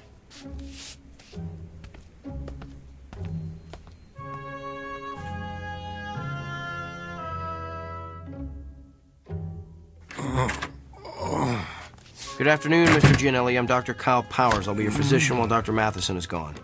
Are you in pain? Oh, yeah. Where does it hurt? The back. What part of the back? Down low. Did you do anything that might have caused it? Probably. I work on a construction site, see? And I had to move some heavy sheets of plywood by myself. On a scale of 1 to 10, how bad would you say the pain is? About a 7, maybe 8. Seems like it's gotten worse in the last half hour or so. Well, let me take a good look at the area where it hurts. Could you lift your shirt, please? Sure. Lower back, you said? Yeah. All right, I'm going to feel around the area. Hey, you gave me a shack. Oh! Doc, you okay? I don't know. I feel... Ah! My back suddenly hurts. Yeah, must be going around. Oh! It just started out of nowhere. Maybe it's some kind of a kink. Let me see if moving around helps it. No, it still hurts. Excuse me, Mr. Gianelli. I'm gonna have to sit down over there. Hey. The pain stopped. Lucky you. That's odd. It stopped when I let go of you. Mr. Gianelli, I'm gonna touch you again. You're the doctor. Ow, Doc.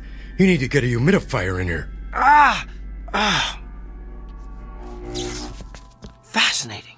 You're done already? Yes, Mr. Gianelli, this is just a hunch, but is the pain you're feeling on the left side? Yeah. Does it hurt no matter how you move? Yeah. And you say it's gotten progressively worse? Oh, yeah. I think I know what's wrong with you. So do I. I pulled a muscle hauling around those stupid sheets of plywood. I don't think so, Mr. Gianelli. You have a kidney stone. You're kidding me. I'm convinced of it. I felt, that is, you have all the classic symptoms.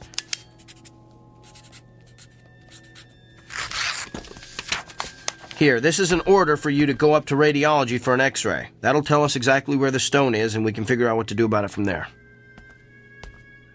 Hey, Doc, can I ask you something? What? How could you tell all that just by touching my back? Mr. Gianelli, I wish I knew.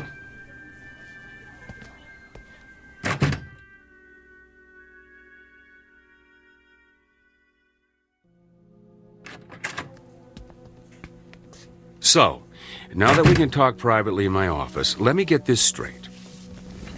You're telling me that you've been able to tell what your patients are feeling simply by touching them, that you can actually experience the pain they're feeling. That's what I'm telling you. Impossible. It can't be done. Then how do you explain the fact that Mr. Gianelli's x-rays came back showing that he had a kidney stone right where I said it was? And what about all my other patients? Everything I diagnosed this morning was confirmed by x-rays or ultrasounds or MRIs. You simply diagnosed them correctly.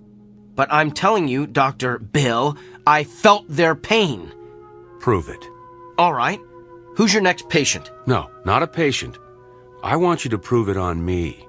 I've been experiencing some pain the past day or so. I want you to tell me where it is. Okay.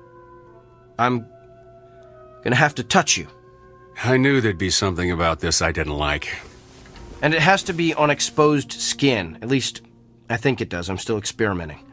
Here, you can touch my hand. That's the most skin I'm willing to let you experiment with. All right. Ready? Ready as I'll ever be. Here goes. Hey, you gave me a shock. Yeah, that's what everyone says. Interesting. Well, what's your diagnosis, Dr. Kreskin? Well, I would hasten myself to a dentist if I were you. You've got a toothache. Top row, right side. I'd say second molar from the rear. Well, I don't know what to say. No need to say anything. Your expression says it all. What is it, Dorothy? Mr. Samuels is waiting in room 4. He's getting a little impatient. Tell him I'm on my way. There's got to be some kind of logical explanation for this. Fine, we'll talk later. Oh, by the way, you might want to have that corn looked at. The one on the big toe of your left foot. Feels like it's going to burst right through your shoe. Okay, now you're just showing off.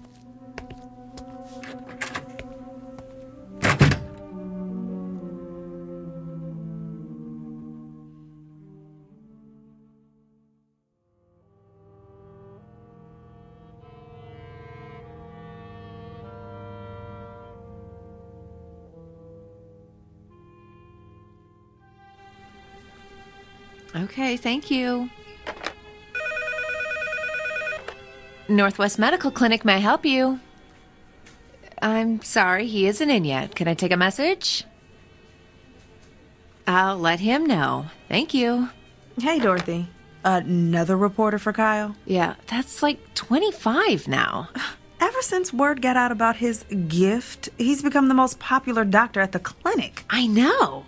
I can't believe he's going to be on that talk show tomorrow. Yeah, I am dying to see what Dr. Charisma is like on TV. Oh.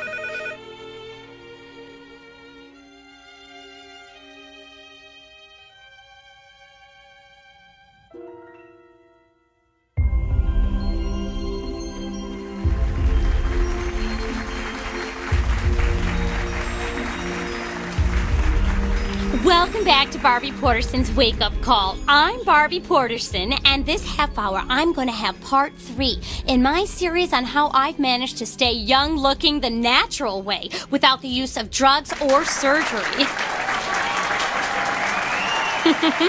But enough about me. We have a guest with a rather unique gift. His name is Dr. Kyle Powers, and he claims that he can experience the same pain his patients are feeling simply by touching them.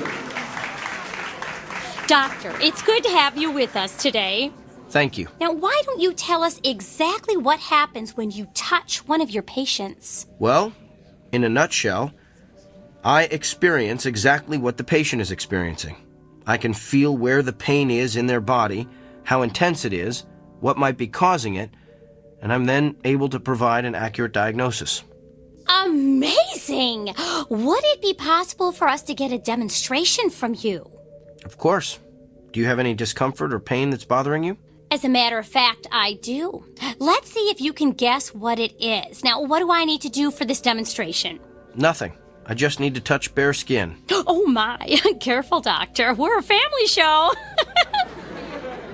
You can just give me your hand. All right, here you are. Oh! I think a spark flew between us. Don't tell my husband. Interesting.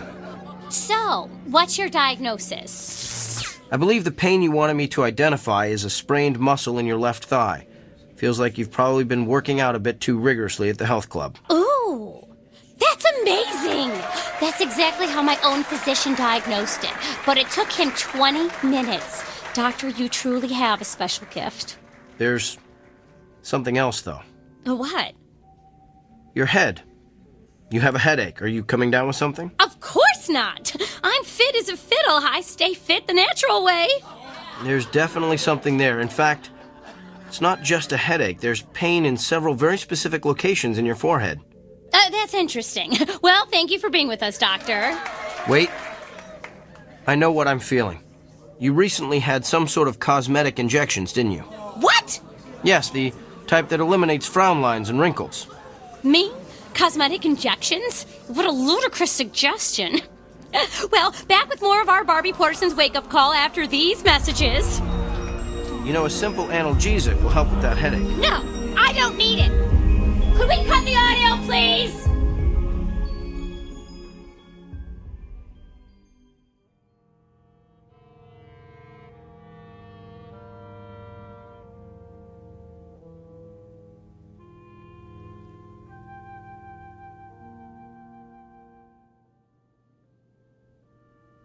Yes, I think that would be quite agreeable.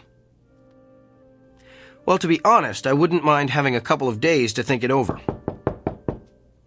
Could you hold on for a moment? Come in. Kyle. Doctor, I'm on the phone. I need a moment with you. I don't have a moment. Make one. All right. I'm sorry, can I call you back? Thanks. That was extremely rude. And what are you staring at? You look so pale. Do you feel all right? I feel fine. Just a little stressed, and your intrusion doesn't help. So what's so urgent that it can't wait? Well, let's start with the waiting room overflowing with your patients. I had an important phone call. With who? Not that it's any of your business, but I was talking to Nigel Fairwick. Nigel Fairwick?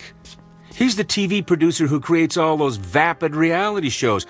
Why would you want to talk to him? He wants to produce a television show starring yours truly. You're kidding me. Didn't he see that debacle of a TV interview you did the other morning? Yes, in fact, that's why he wanted to talk to me. Apparently the show's ratings skyrocketed after I outed Barbie Porterson. The interview is all over the internet. And this TV show of yours will allow you to perform additional acts of benevolence for the public good? Sometimes. But mostly will consist of me diagnosing the illnesses of actors, political figures, and even world leaders. Doesn't it bother you to exploit your gift like this? Exploit? You just don't get it, do you? I'm not seeking these people out. Nigel Fairwick, the newspaper's looking for interviews, those patients in the waiting room, they're all coming to me. I'm the solution to their problems. I'm the answer to their prayers. Spoken like a man with a true messiah complex. There's just something about your gift I've been trying to figure out. If you can feel your patient's pain, then you must be able to feel other things as well. Like what? Like their emotions. You must be able to feel their fear, their anxiety, their despair. Do you feel those things, Kyle? I feel them. Then why don't you ever talk about them? In all the interviews you've given, I've never heard you once mention the patient's emotions. Because it's irrelevant. It's the pain that helps me diagnose the illness. Besides, those feelings only last as long as I touch the patient. So you shove those emotions aside. The way you've done with your own emotions all your life, I guess. Don't you see what you're missing? You could be relating to your patients in a way that no other physician could ever hope to achieve. You could treat your patients on every conceivable level, not just the physical, but the emotional, the spiritual. Kyle, you're the winner of some sort of cosmic lottery. Don't squander it on a mindless television freak show. I'm sharing my gift with my patients. If I go on TV, I can share it with the world. How is that squandering my gift? Because you're doing it to stroke your ego. How do you know why I'm doing this?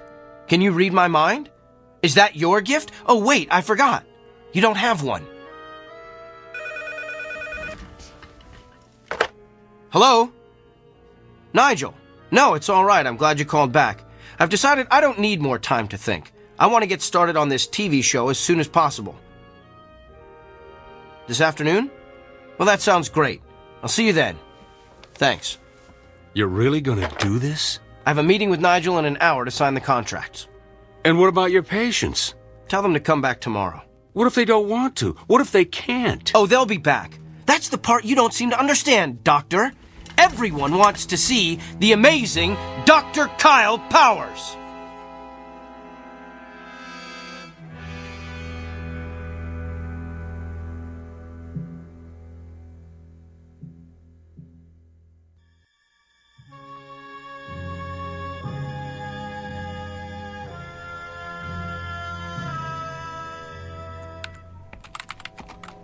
Well, Dorothy, my last patient has left the building.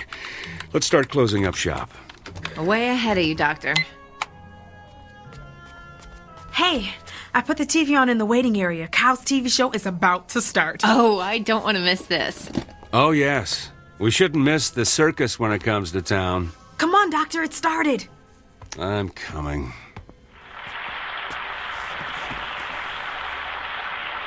Hello, America, and welcome to Doctor in the House, the new show that promises to be the most amazing, the most remarkable, the most astounding television program you've ever seen. I'm Gil Montgomery, and I'll be your master of ceremonies. Master of hyperbole is more like it.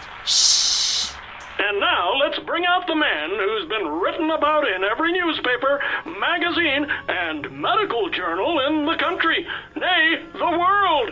Please put your hands together for Dr. Kyle Powers. Wow, a standing ovation. You'd think he was the second coming. He thinks he is anyway. How come he's sweating so much? He's probably just nervous. I don't know. He looks kind of pale, too. Good evening, Doctor. Good evening, Gil.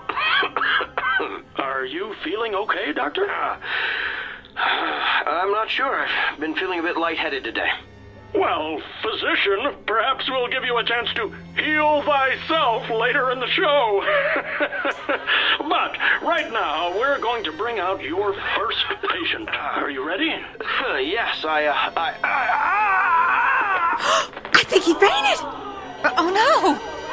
Perhaps we should go to a commercial. But what's wrong with him? He's not getting up. Can somebody help me, please? Is there a doctor in the house? I better head down to the studio.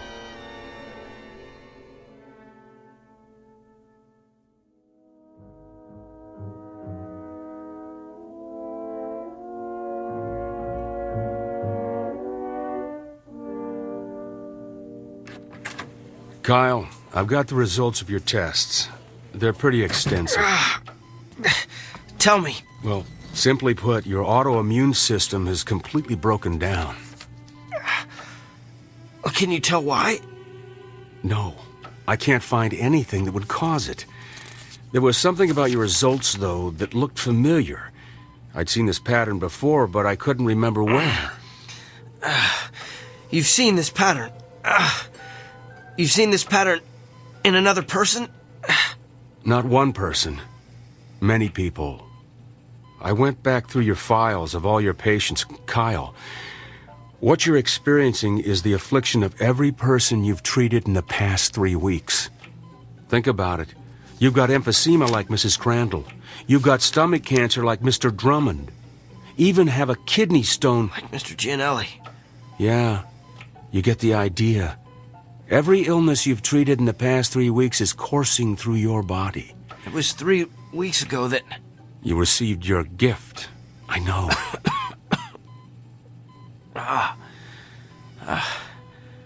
How long do I have? At the rate you're deteriorating, I'd say you've got 24 hours. No. That just can't be. Look, I know you're in a lot of pain.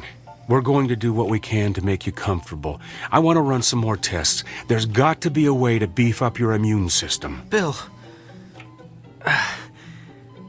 after the way I've insulted you, why are you showing me so much... Compassion? It's part of being a doctor, right? Get some rest, Kyle. I'll be back.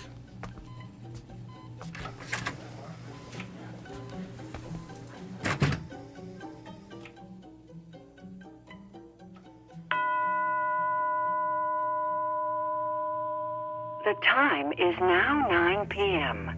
Visiting hours have ended.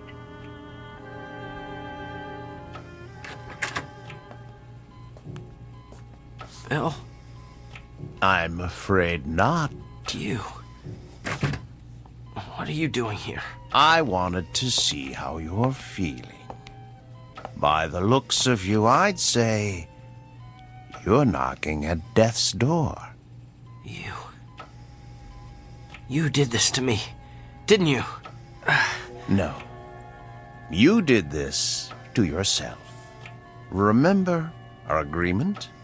The one we shook hands on. The one you refused to read.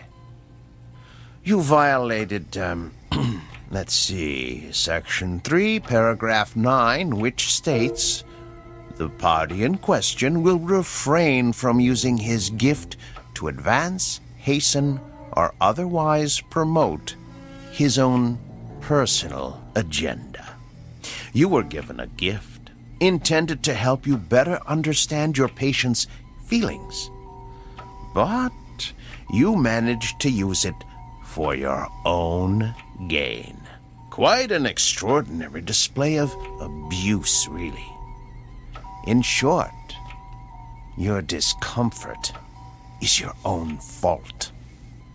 And you are uncomfortable, aren't you?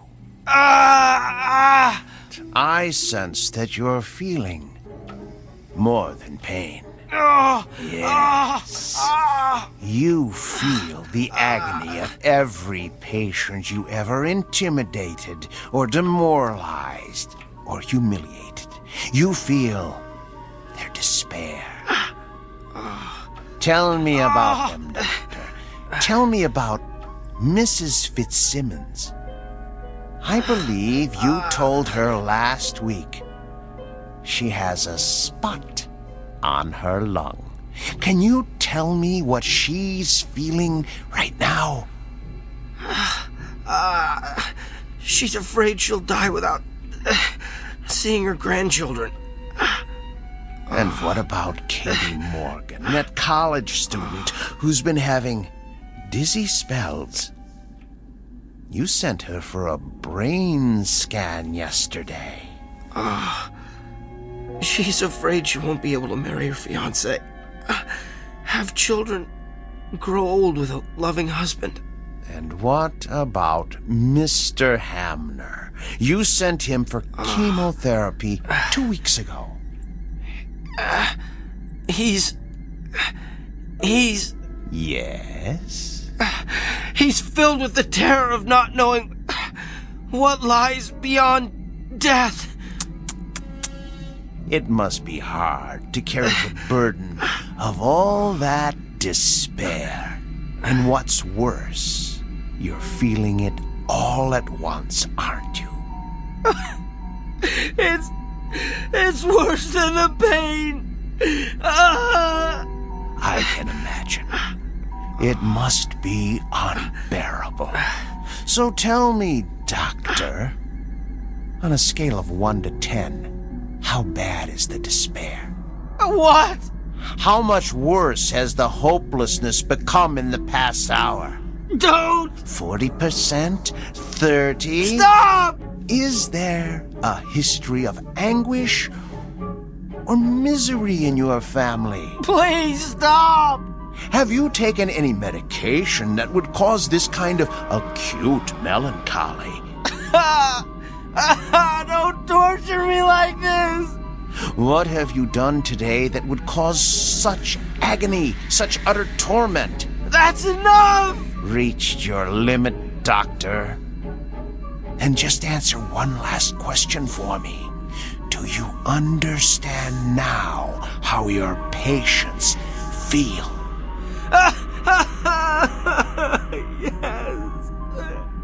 Yes. I would prefer death to this much despair. All right, then.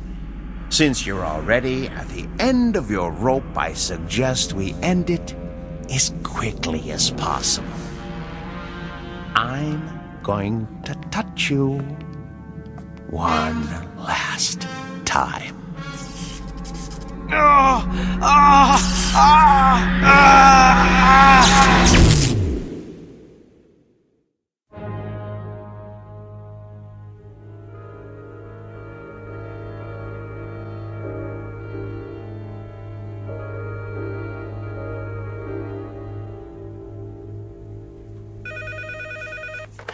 Northwest Medical Clinic, may I help you?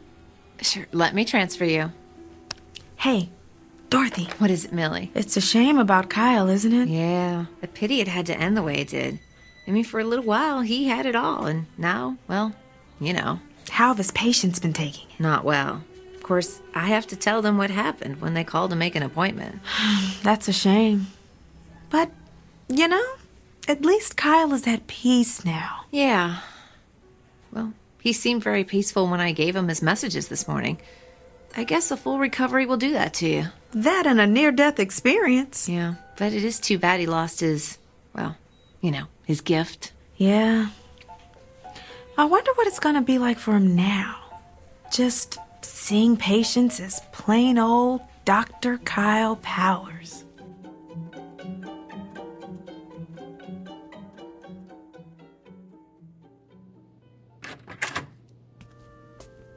Good morning, Mr. Franklin. Hi, Doctor. I've got your test results here. I know. I have a feeling you don't have good news for me. I'm going to be completely candid with you. And before I tell you anything else, let me say this. What you've got is treatable. And we're going to exhaust every option available to get you well. So why don't we get out of this sterile examination room, go down to my office and have a cup of coffee, and work out the details. Sounds like a plan. You know, I keep thinking about how everything could change. I'm retiring in a couple of months, Margaret and I wanted to take a trip to Germany to see where my mother was born, and my daughter's about to have my first grandchild. I'm just afraid I'm not going to be around to see all that.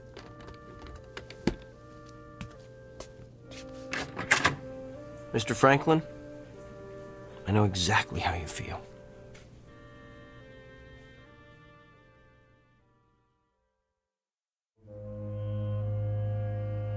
Meet Dr. Kyle Powers. Not the same one we met earlier, but a new and improved version. A person who has perhaps quite literally been to hell and back, and learned along the way that redemption requires no small amount of effort on the part of the recipient. It's a fundamental lesson that's customarily taught in Sunday school or at the feet of a beloved grandparent. But a select few insist on learning it the hard way, while traversing the antiseptic, shadowy corridors of the Twilight Zone.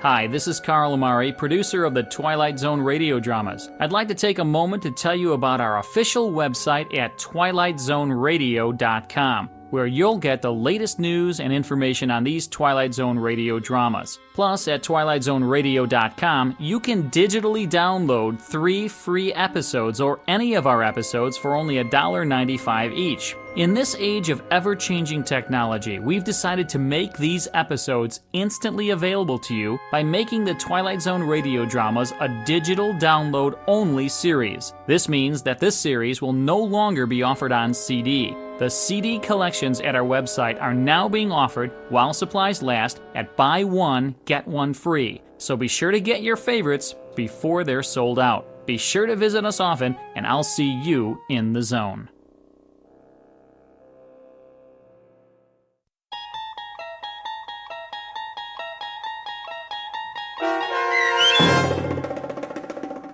The Amazing Dr. Kyle Powers, starring Sean Astin with Stacy Keach as your narrator, was especially written for The Twilight Zone by Barry Rickard. Heard in the cast were Pat Fraley, Joby Cerny, Robin Moeller, Ty Davis, Ellie Weingart, Alex Sopener, Emmy Bloom Regali, Rob Riley, and William Dick. The producers of The Twilight Zone wish to thank CBS Enterprises and the Rod Serling Estate for making this series possible.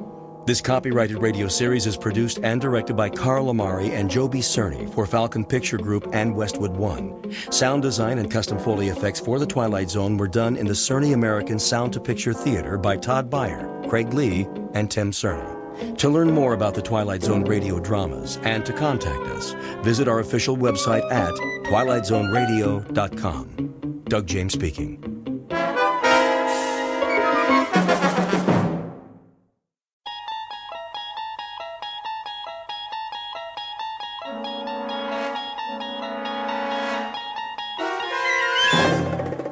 There is a fifth dimension beyond that which is known to man. It is a dimension as vast as space and as timeless as infinity. It is the middle ground between light and shadow, between science and superstition.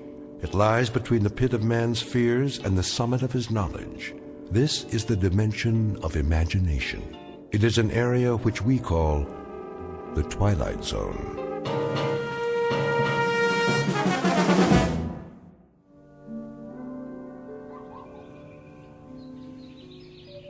Welcome to Maple Street, USA, late summer. A safe, tree-lined world away from the big city. A nice, old-fashioned place to raise a family. Good friends, well-kept lawns, and the laughter of children at play. There's Mr. Steve Brand, who just finished washing his shiny new car, with some help from a good neighbor. Hand me the rag, will you, Don? I want to polish this baby before the sun goes down. Sure. Hey, I can get the tires for you. It's okay. It's almost dark. Throw me the ball! If you can catch it. Hey, the ice cream man. Look at that. Ice cream before dinner. Why not? They deserve it. Well, as long as their mothers don't find out. What'll it be, boys? Futsicle. Coming right up. And a rocket popsicle. This one's got your name on it, Tommy. At the sound of the roar and the flash of unearthly light, it will be precisely 6:43, and time for another era to begin in this otherwise perfect neighborhood.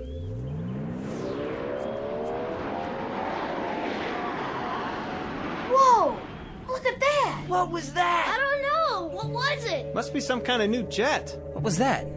A meteor? That's what it looked like. I didn't hear any crash, though, did you? No, I didn't hear anything except a roar. Steve? What was that? Beats me, honey. Came awful close, didn't it? Too close to home, much too close. What the heck? A police helicopter? Did you see how fast it was going? 6:44 p.m. on a late September evening, the last calm and reflective moments before the monsters came to Maple Street.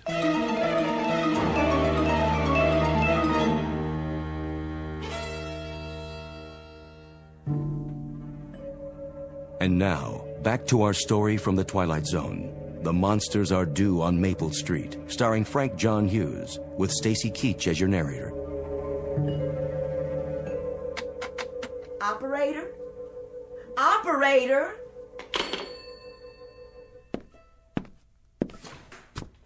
Bill, there's something wrong with the phone. What are you doing out there? Trying to start the power mower. In the dark? Well, I wanted to finish the lawn. The motor wouldn't work. Did you plug in the cord? Sure did. Steve, where are you? Right here, honey. I just washed my hair and the blow dryer stopped. Then I put soup in the microwave, but it's still cold. We must have blown a fuse. Can you fix it? I don't think so. Why not? It looks like the whole block. The power's off in our house, too. I can't get anybody on the phone, and the TV went out. Electricity's off. Phone's I dead. tried the radio, but computer doesn't even work. Who's that? Who is that? I can't tell. It's too dark. Hi, neighbor. Oh, hi, Charlie. Who's that behind you? It's just me, Pete Van Horn. Still dark down the street? Yep, all the street lights are out. Where are you going? I thought I'd check it out. That's a good idea. Yeah, I'll cut through your backyard, Steve, if you don't mind. Hey, what for? See if they got power over on Floral Street. Sure. Go ahead. You need a flashlight? Nope, I know my way around. Well, good luck. Let us know. All right, be right back then. We've got some candles in the house. Maybe I should go get them. Not yet. Give it a few more minutes. Did you see what was on his belt? What? A claw hammer. Oh, he always carries that. How come? He's a carpenter. Yeah, but what does he need a hammer for at night? I don't know. For protection? From what? Steve, what's going on? I wish I knew, honey. You know, it just doesn't make any sense. How do you mean? Well, why should the power go off all of a sudden? And the phone lines. Maybe some sort of electrical storm or something. Yeah, that don't seem likely. I mean, the sky was just as blue as anything today. No lightning, no thunder, no nothing. How could it be a storm? I can't get a thing on the radio. Not even the portable. So we can't call the power company. Well, why don't we check with the police? How? Well, you could drive downtown to that new car of yours. I suppose I could. They'll probably think we're nuts, though. A little power failure, and right away we get all flustered and bent out of shape. It isn't just a power failure, Charlie. If it was, we'd still be able to get a broadcast on the portable. Well, we ought to do something. I'll run into town, and we'll get this straightened out. Are you sure, Steve? Maybe we should all stay together. Just take a few minutes, and then at least we'll know. Do you want me to come with you? No, you wait here. Go in the house if you want and light some candles.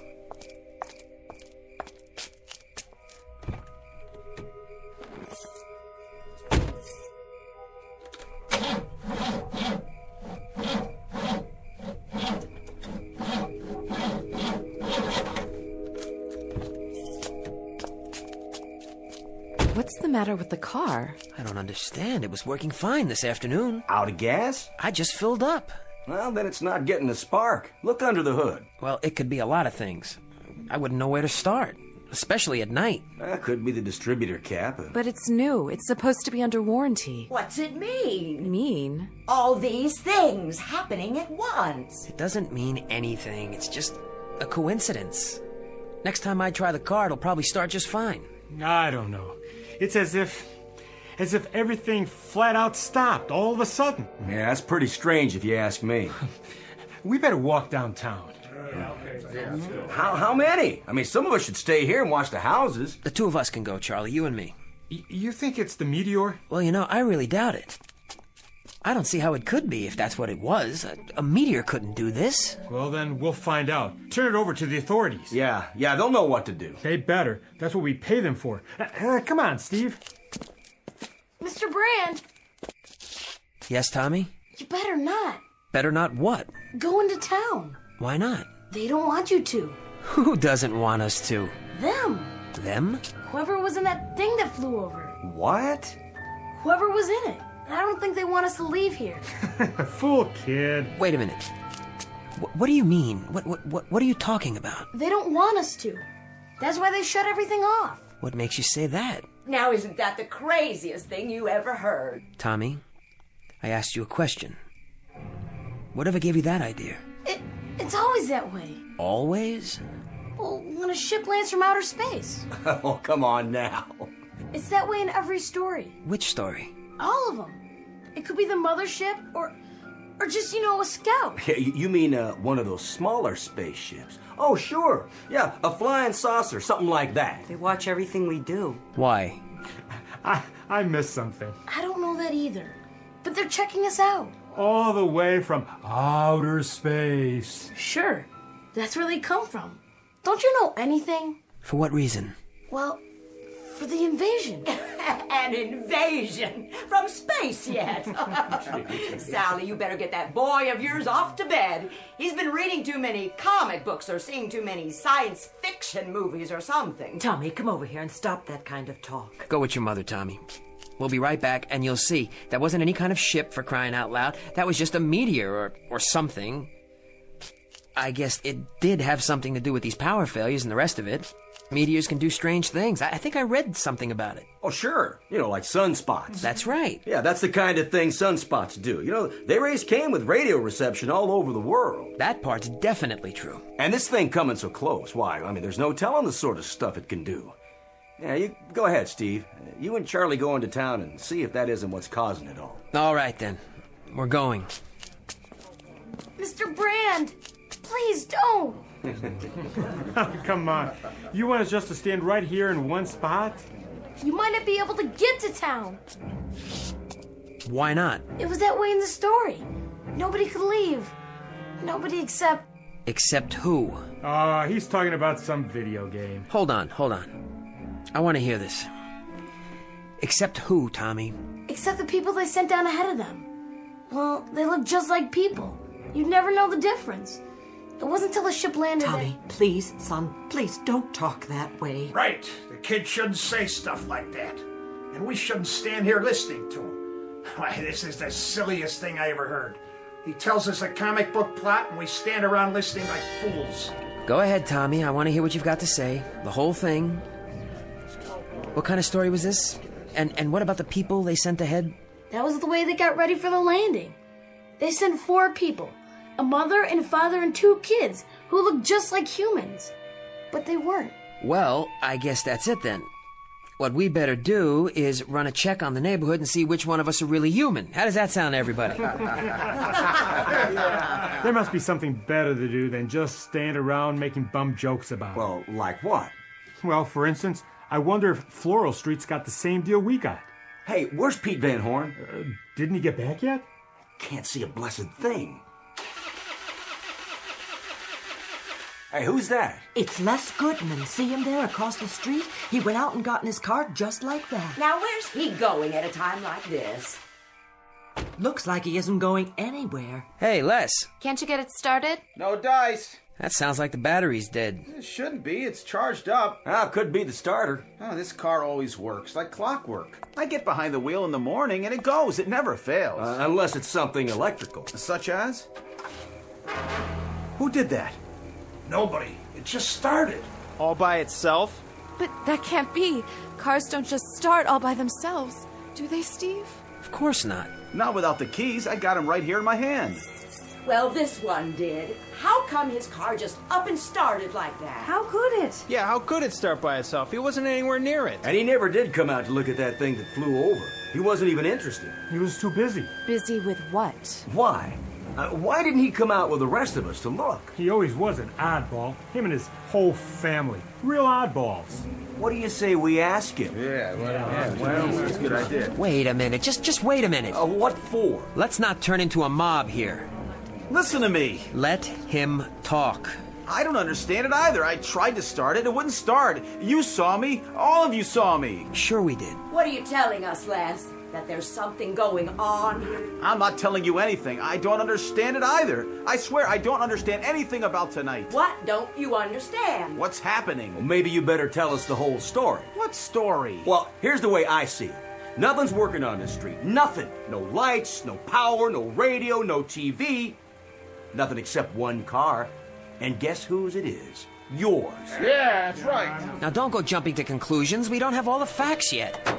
He's getting back in his car. Well, why shouldn't he? It's his. No, you don't. We need some answers. And we need them now. Hold it right there. You keep your distance, all of you.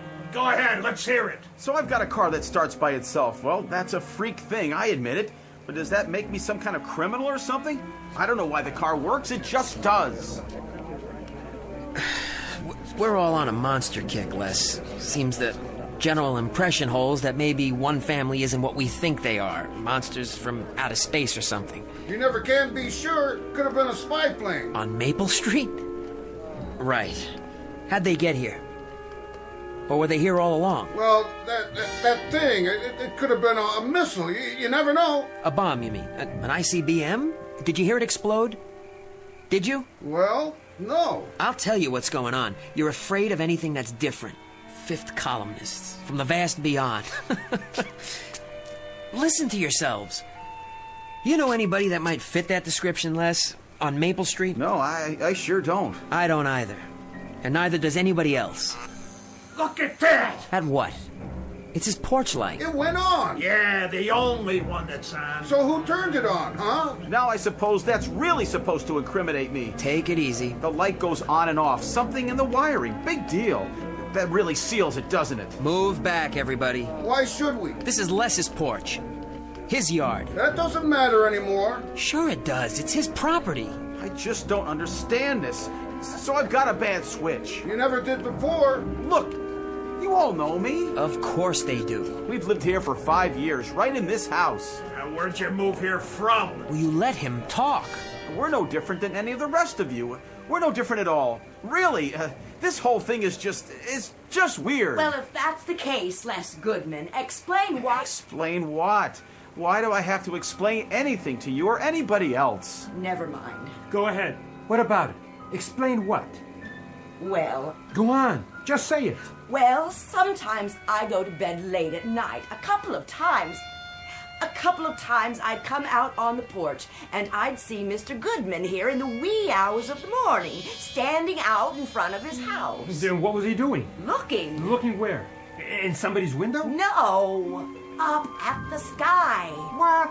That's right, looking up at the sky as if he were waiting for something. For a signal? Well, I really couldn't say. Think. What did you see him do? I'd like all of you to leave now. You stay away from us. Or what? You know, really, this is a bad joke. You know what I'm guilty of? I'm guilty of insomnia. Now, what's the penalty for that? Is that a crime now, too? Well, is it? Doesn't anybody have anything to say about that? Let it go. Nobody said... No! Did you hear what I said? I said it was insomnia. They heard. You fools. You scared, frightened rabbits. You're sick. Sick people. Do you know that? All of you. Hey, easy. And you don't know what you're getting into. You don't have any idea. Because let me tell you, this thing you're starting, that should be what really frightens you. As God is my witness, you're letting something begin here that could turn into a nightmare you can't stop.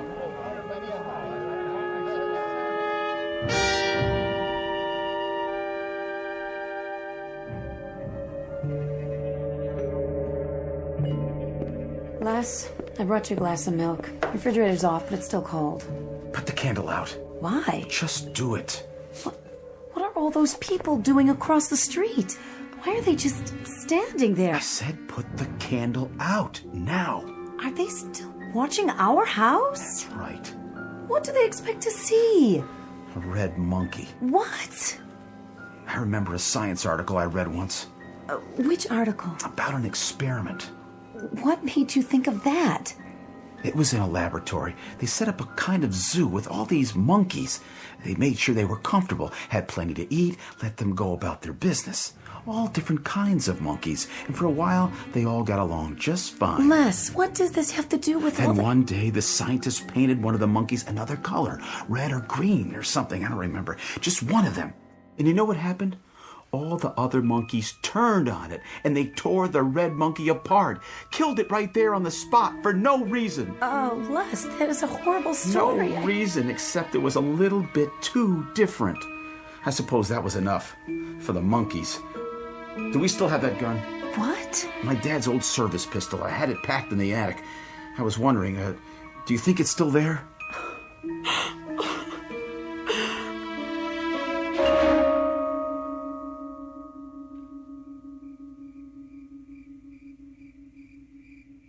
I'm gonna wait right here no matter how long it takes. For what, Charlie? It just doesn't seem right, keeping watch on them like this. Well, what else are we supposed to do? Now, Charlie, he was right when he said he was one of our neighbors. One of our good neighbors. Think about it. Why, I've known Ethel Goodman ever since they moved in. We go shopping together once a week. We've been friends for... That don't prove a thing. Well, it's worth something. Any guy who spends his time looking up at the sky early in the morning, all alone, well, there's something plain wrong with that kind of person. Haven't you ever looked in the sky? And why would I do that? The stars, Charlie. The constellations. I had a pair of binoculars when I was a kid. I knew the names of every one. Yeah, when you were a kid. But there's something about that, well, it ain't legitimate here. Maybe under normal circumstances we could let it go by, but these aren't normal circumstances. What more do you need? Do I have to spell it out for you? I guess you do. Look at the street. Our street. Now there's nothing but candles everywhere. It's like going back to the Dark Ages or something. Yes, it is. Where are you going, Mr. Brand? To visit an old friend.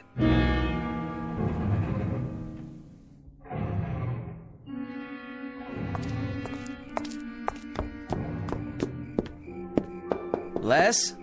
You don't have to knock. Anybody wants me, I'm right here. Come on, Les. Steve, is that you? Stay right where you are. We don't want any trouble. No trouble, I promise. Not if I have anything to say about it. But this time, if anybody sets foot on my porch, that's what they're going to get. Trouble. Look, Les. I've already explained to you people. You people?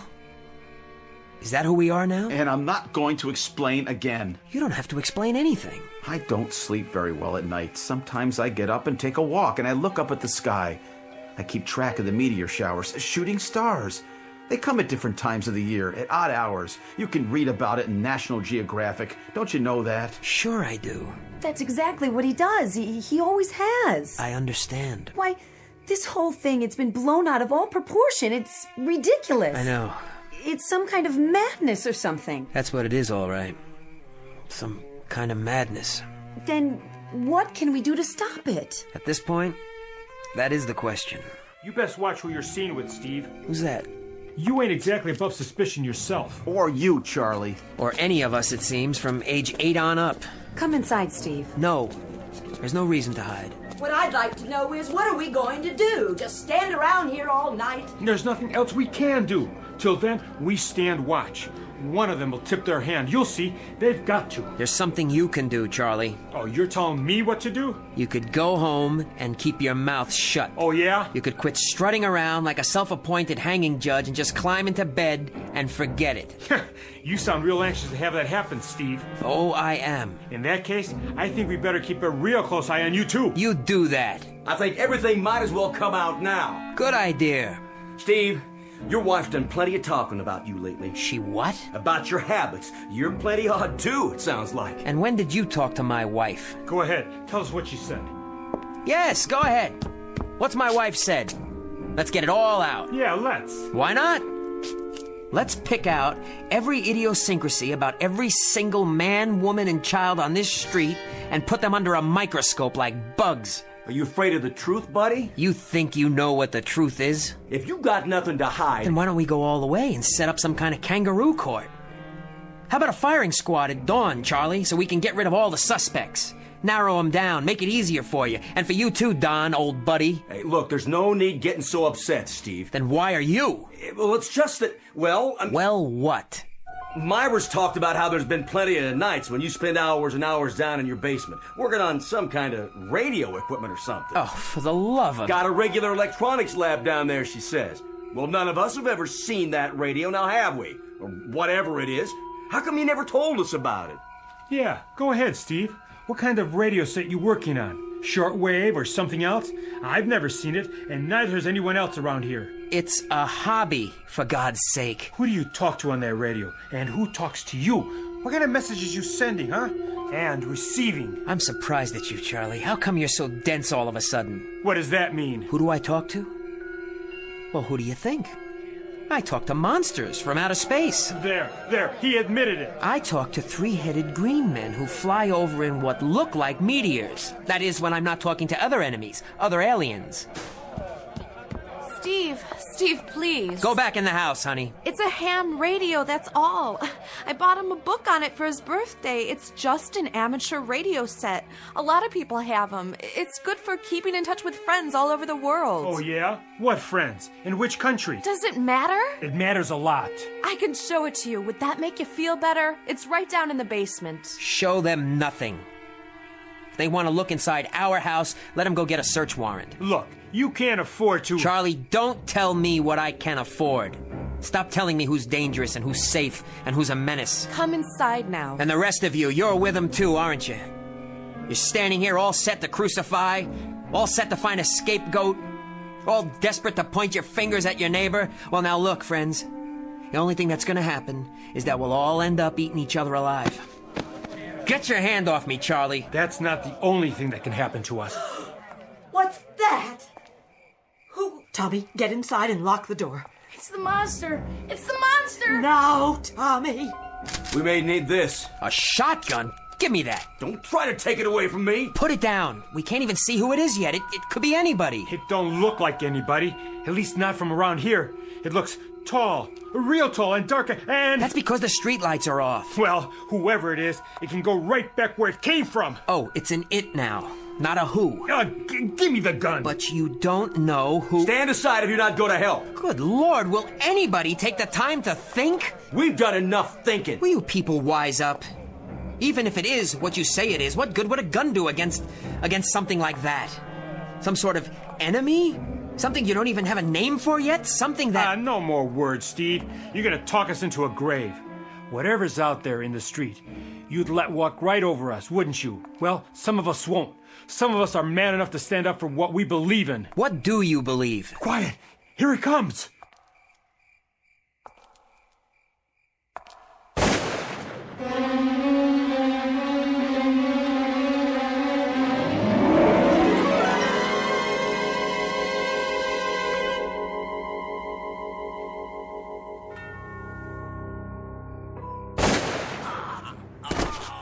You got him, Charlie! One shot. Pretty good, huh?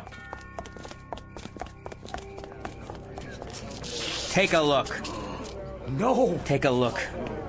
Take a good long look and see what you've done, you murderers. It's Pete Van Horn! I thought he was gonna go over to the next block to see if the power was on. You killed him, Charlie. You shot him dead. But I didn't know who it was. I sure didn't. He comes walking out of the shadows like that. How am I supposed to know who he was? Then why did you shoot? Steve, you know why. Tell him, huh? How was I supposed to know he wasn't one of the monsters or something? You make me sick to my stomach. Dad, we're all scared of the same thing. I was trying to protect my home and my neighborhood, that's all, like anybody would. Look, all of you, that's what I was trying to do. Hey, you're the one, not me. You did it. I didn't know it was one of us. I swear I didn't know. Look over there. What is it? A light just went on. Where? In that upstairs bedroom. Which one? Charlie. Charlie. The lights just went on. Where? In your house. I don't know nothing about that. Why did your lights just go on? Yeah, what about it, Charlie? Oh, back off. Hey, how come you're the only one with lights on now? Yes. Why don't you tell us? It's something I'd certainly like to know. To be honest, I'm curious. Hey, come on. You were so quick to kill, Charlie. It was an accident. And you were so quick to tell us who we had to be careful of. Well, come to think of it, maybe you had to kill. Had to? Maybe Pete there was trying to tell us something. What do you mean? Maybe he found out something and came back to tell us who there was amongst us we should watch out for. No, it's nothing like that. I don't know why the lights are on. I swear I don't. Look, somebody's pulling a gag or something. A gag? A gag, Charlie? There's a dead man on the sidewalk and you killed him. Does this look like a gag to you? No, please! I'll get him. Charlie, over here in the house. It must have been Charlie. We gotta get him. Well, we'll take care of him. Charlie, the glass, you're cut. Get behind me. I'll get a bandage. I don't need it. Quick, they're coming. Now, all of you, listen. Listen to what? Why should we? You said plenty already. I swear to you, I swear it isn't me. Then who is it? But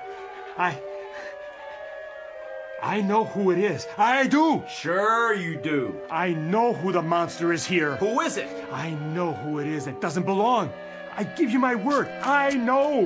What are you waiting for then? Oh, please, Les, come away. Not yet.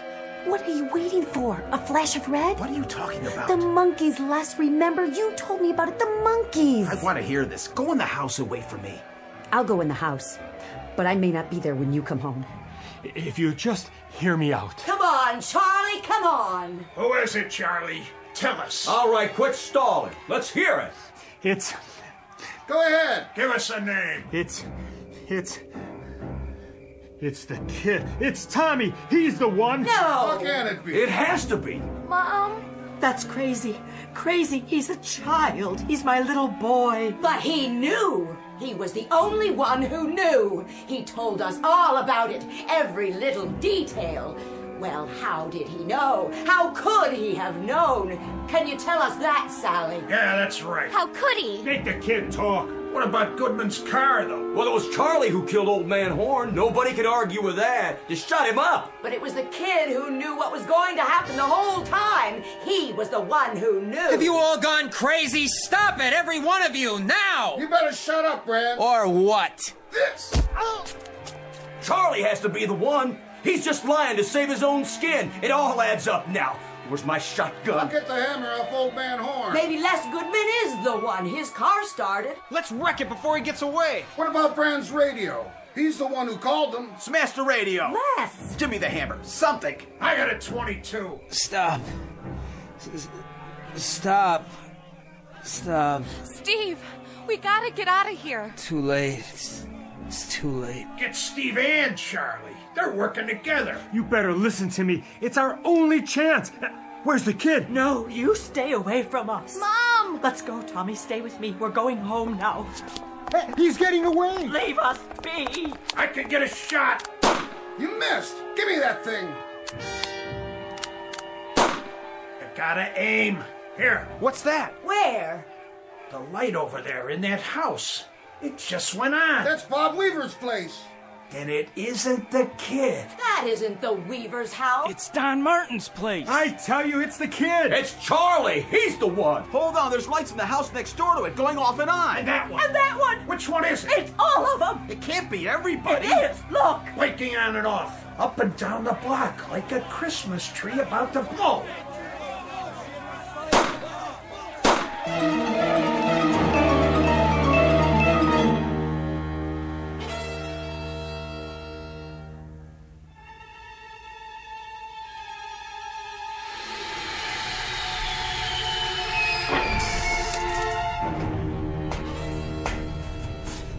Look at them down there. They've started a fire. Humans. They didn't last long. They never do. No defenses. Then our job will be easy. Understand the procedure now? Clearly. We stop some of their primitive machines. Radios, televisions, telephones. And throw them in the darkness for a few Earth hours. A few minutes. And observe the pattern. This pattern is always the same, with subtle variations. They pick the most dangerous enemy they can find. Their own kind. All we need to do is watch and wait. And I take it this place, this Maple Street, is not unique. By no means. Their world is full of Maple Streets. And we'll go from one to another, and let them destroy themselves one by one by one. Time to return to the ship. For now. Tell the fleet we're ready. If we even need them.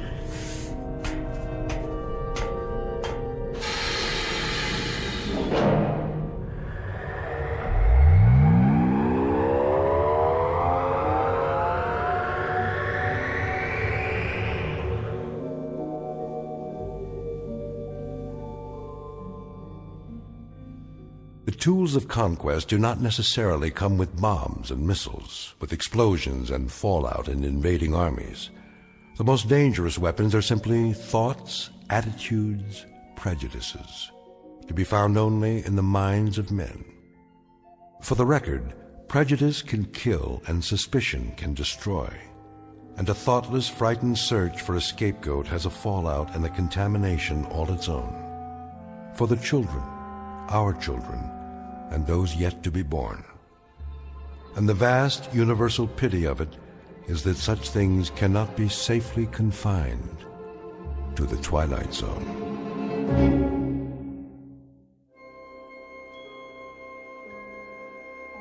Hi, this is Carl Amari, producer of the Twilight Zone radio dramas. I'd like to take a moment to tell you about our official website at twilightzoneradio.com, where you'll get the latest news and information on these Twilight Zone radio dramas. Plus, at twilightzoneradio.com, you can digitally download 3 free episodes or any of our episodes for only $1.95 each. In this age of ever-changing technology, we've decided to make these episodes instantly available to you by making the Twilight Zone radio dramas a digital download-only series. This means that this series will no longer be offered on CD. The CD collections at our website are now being offered, while supplies last, at buy one, get one free. So be sure to get your favorites before they're sold out. Be sure to visit us often, and I'll see you in the zone.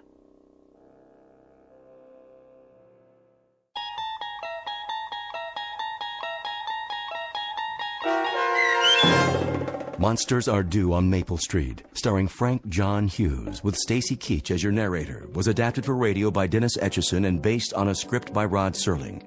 Heard in the cast were Adam Tangway, Mike Aljadeff, Tony Castillo, Laura Russell, Linda Ryder, Turk Muller, Rick Komanek, Peggy Roeder, Heather Ann Preet, Sammy Giampapa, Anthony Giampapa, Jeff Lubiton, Don Longo, Carl Amari, Roger Wolski, and Doug James.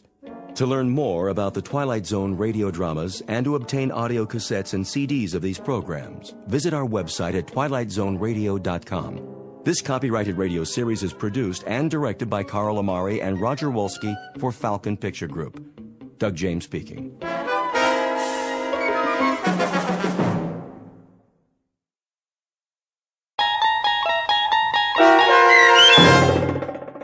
To Serve Man, starring Blair Underwood with Stacy Keach as your narrator, was adapted for radio by Dennis Etchison and written for The Twilight Zone by Rod Serling, based on a short story by Damon Knight. Heard in the cast were Doug James, Alyssa Fraden, C.J. Amari, Amber Lake, Christian Stolte, Jeff Lupitin, Kip Karstedt, Terry Berner, Tony Sancho, Alex Sopener, Steve Keys, Joby Cerny, Kurt Nabig, Amanda Amari, and Rick Arthur.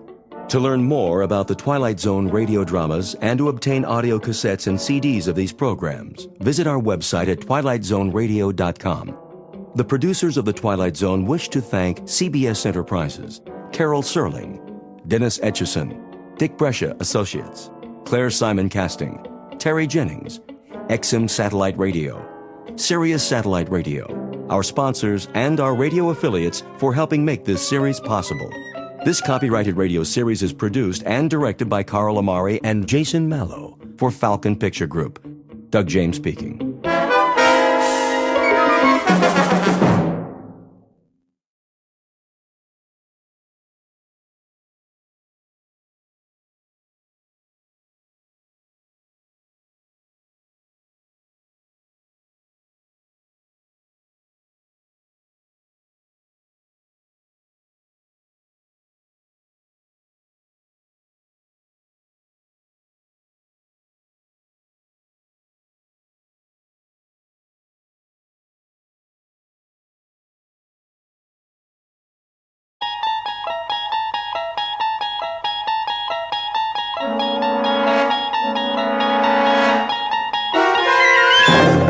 You're traveling through another dimension. A dimension not only of sight and sound, but of mind.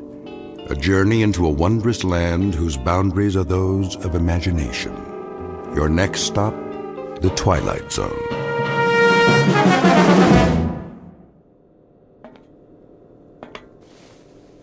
Mr. Chambers. Mr. Chambers. Now what? It is a mealtime. Repeat, mealtime. How exciting. Kindly state your preference, please. You really think I care? We have a full menu on board, suitable for human consumption. It has been designed to meet your dietary needs. I don't have an appetite. That does not compute, Mr. Chambers. I said I am not hungry, all right, ship? Very well. I'll let you know when.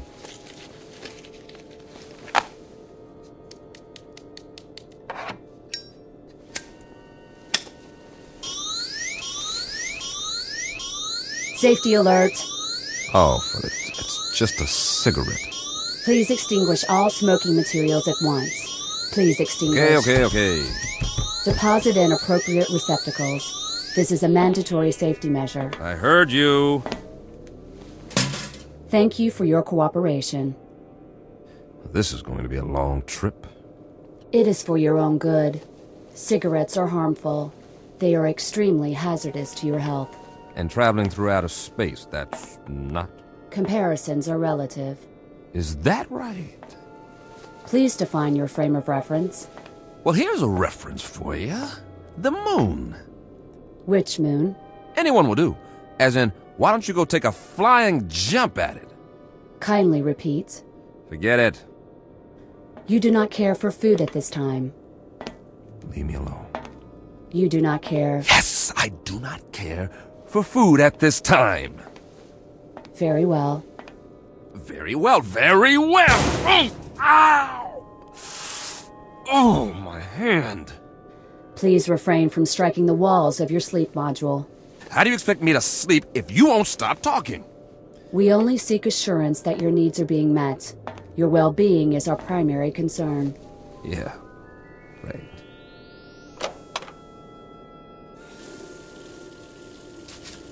Please conserve water. A man's got a right to wash his face if he feels like it. Mr. Chambers, your trip requires the careful use of life-sustaining resources. Please conserve the water supply. I'll forget it. I'm going to lie down now. Try and catch some shut-eye. Nothing else to do. As you wish. Wait. Are you there, ship? Yes. What time is it? Your question is meaningless. Why? There is no time in space. Look, I only want to know... This is to say, there is no chronology that can be calibrated without a reference point.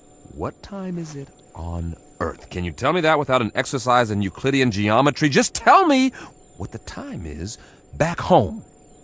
What is the location of back home? New York City. In New York City, it would be 12 noon. 12 noon. Imagine that. I do not understand your request. Please rephrase. Leave me alone now. You wish solitude. Yes, I wish solitude. Very well.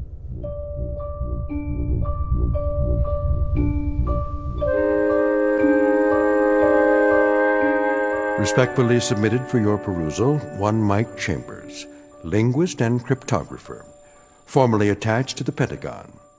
A highly educated individual who can break any code and decipher any language, at least on Earth.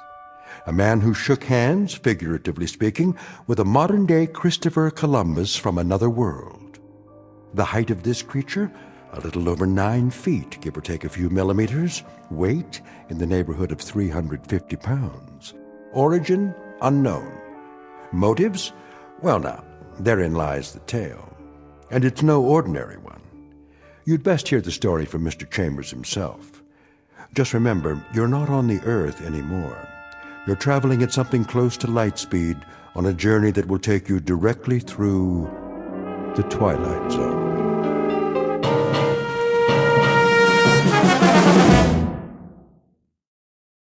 And now, The Twilight Zone and our story, To Serve Man, starring Blair Underwood, with Stacy Keach as your narrator.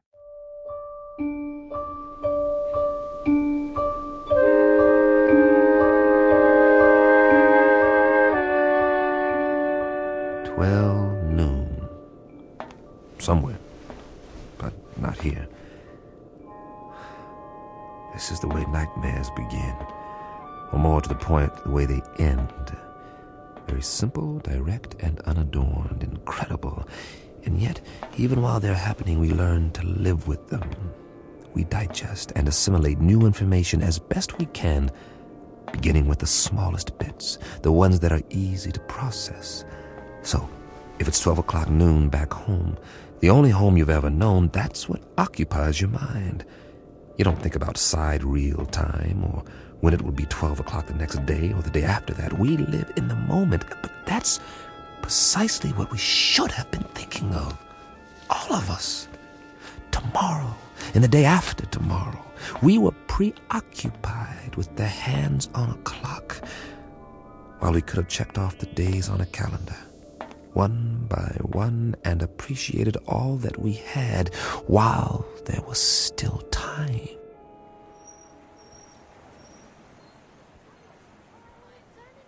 It started on an April day. It was noon then, too. And people walked and drove and bought and sold and fretted and laughed as they have always done. The world went on much as it had, with a tentative tiptoeing along the precipice of crisis. There was the economy to worry about, and wars, and the Middle East, and all the other myriad problems, major and minor, that had been with us for years, but they had somehow begun to lose their edge. I suppose because we had grown so accustomed to them. And that's when it happened. Mommy, what's that? Why, I don't know. Something flying over in the sky. It must be an airplane. But it's so bright. I know what it is. It's a flying saucer. Oh, it can't be. Look, it is. That's when we first heard they had come. And that's when we should have prepared ourselves, but we didn't. Instead, we milled around like farm animals, worried only about our creature comforts, while the Secretary General of the United Nations made the first official announcement. I watched that broadcast, the same as you did, live from the lobby of the UN in New York City. It came from the lobby, not the General Assembly. That rather large auditorium was empty, not due to a long lunch hour or an ambassadorial walkout or even the end of the world.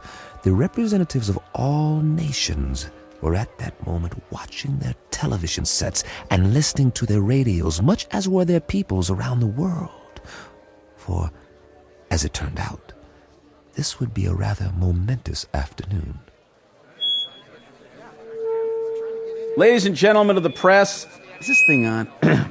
If you could move back, please, the Secretary General will answer all your questions. Move in. I'm trying. It's a shot. Where's the other mic? Take evening news remote. Take one. Get it now. This is live. Mr. Secretary, if we can have a shot of you. Look at the cameras, please. Please, ladies and gentlemen, may I have your attention? Quiet, please. No questions just yet. I have a prepared statement. I say I have a prepared statement. Would you give me your attention, please? I'll read it now, if I may. Ladies and gentlemen, I should like to recapitulate the events of the past 11 days.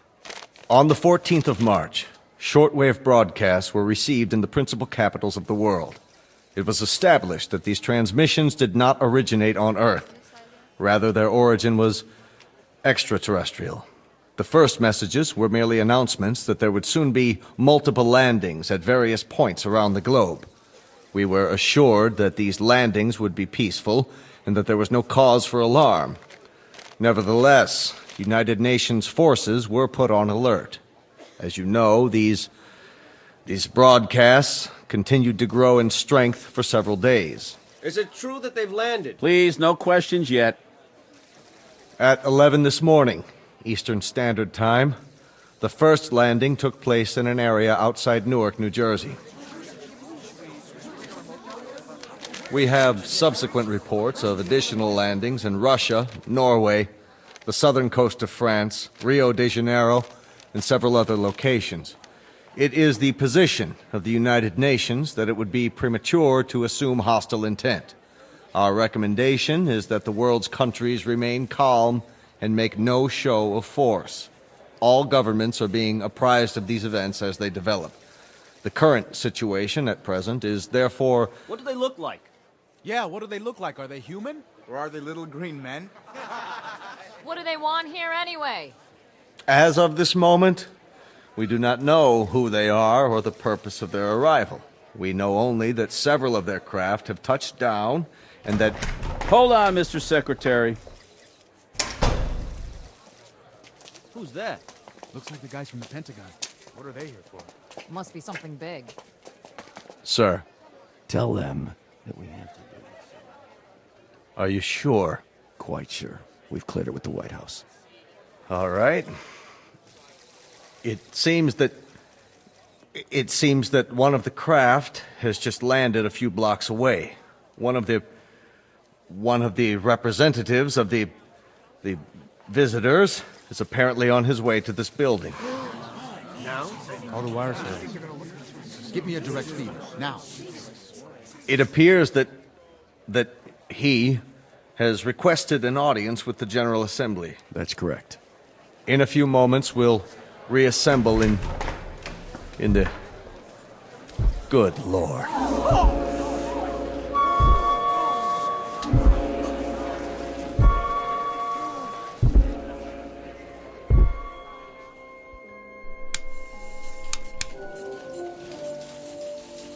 Mr. Chambers, Yeah? I think you'd better see this. What is it, a UN proclamation? They're not in session. They've called a special assembly. This looks important. We don't even know where the ships are from. Once we triangulate the signal... Will you look at that? What? They're here. Jeez Louise, the size of him. That was the first time I saw him, or it, or whatever it was. I still don't know. Judging by the Secretary General, it was at least 9 or 10 feet tall, and I stood there watching the TV screen like everyone else, and just like you, I didn't know quite what to think. Funny, I'd always imagined that first contact would be some kind of transcendent experience with special effects and a heavenly choir, the shock of finally seeing the other. Something not human, that's not from around here, definitely not. But to be honest, all I felt was a kind of detached scientific curiosity. Was it intelligent? Well, it had to be to travel this far. Did it talk? I was soon to find out. We all were. Oh, weren't we?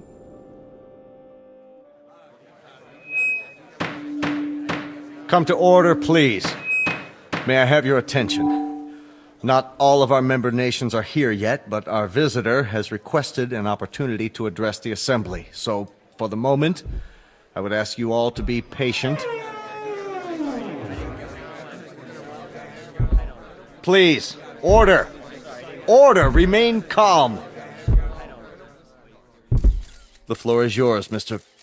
Or rather... Ladies and gentlemen of Earth, we greet you in peace and friendship. We come from a planet beyond your solar system and well beyond your galaxy.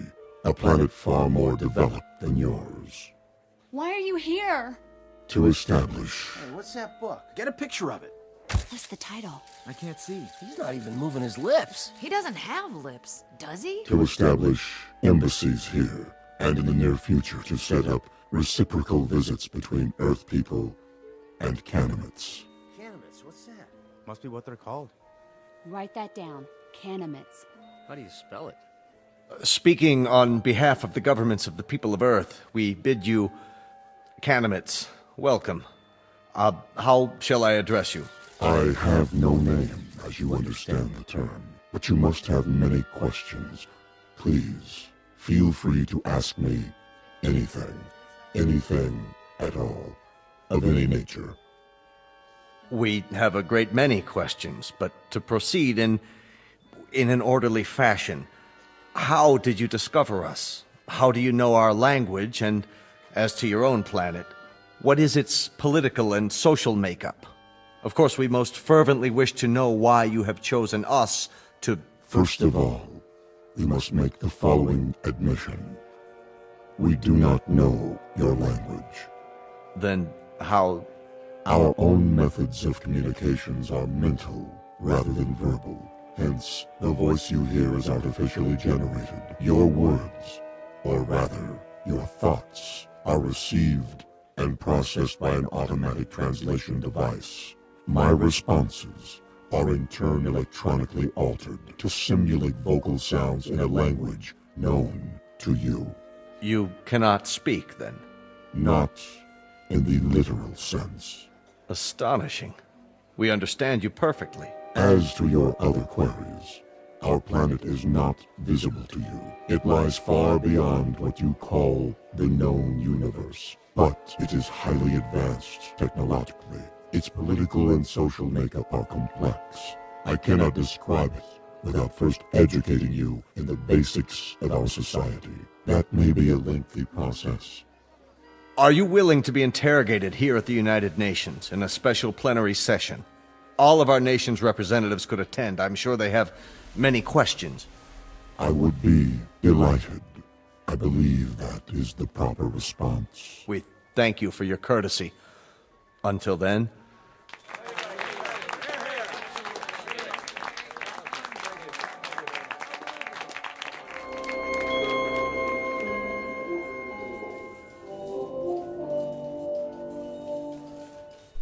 Well, that's it.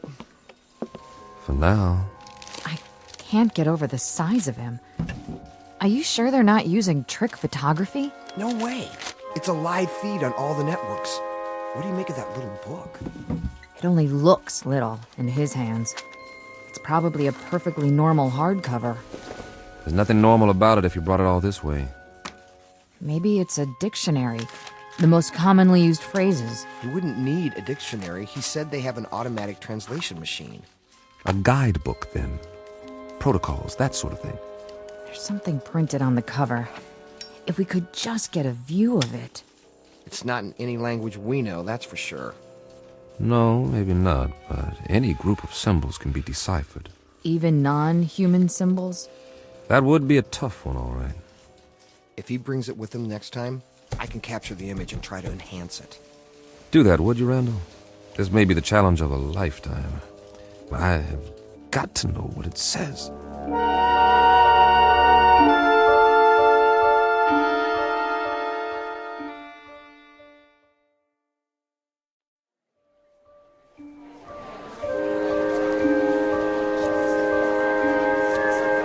Come to order, please.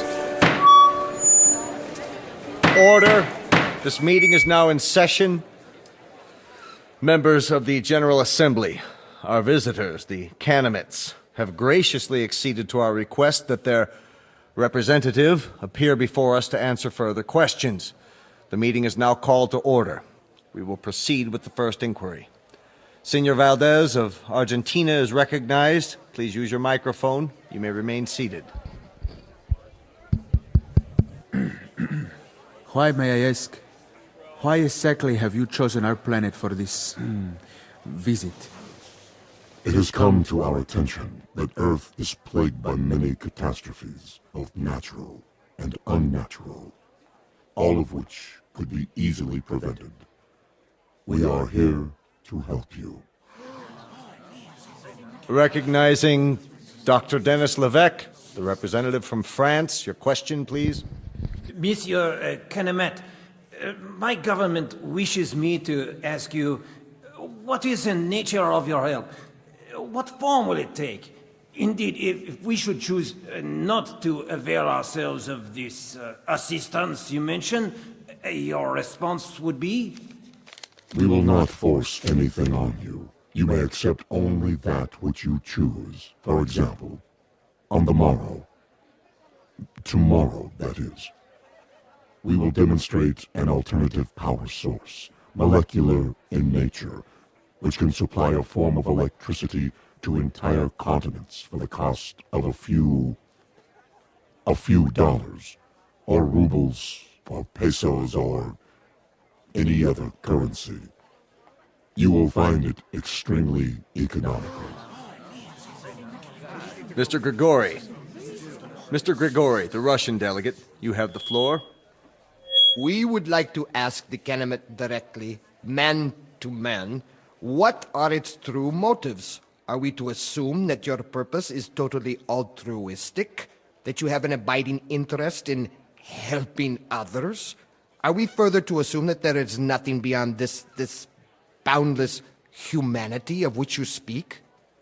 There is nothing ulterior in our motives. You will discover this for yourselves soon enough, by testing the various devices we make available to you. What devices? I think the representative has answered your question. For example, we can show you a simple way to add nitrate to the soil and end famine on Earth. We can demonstrate the principles of a practical force field to cloak each nation with an invisible wall, impenetrable by bombs, missiles, or any other weapons. This will bring international peace for all time, if that is what you want. Of course it is what we want. Of course it is what we want. In return, we ask that you trust us. Only that you trust us.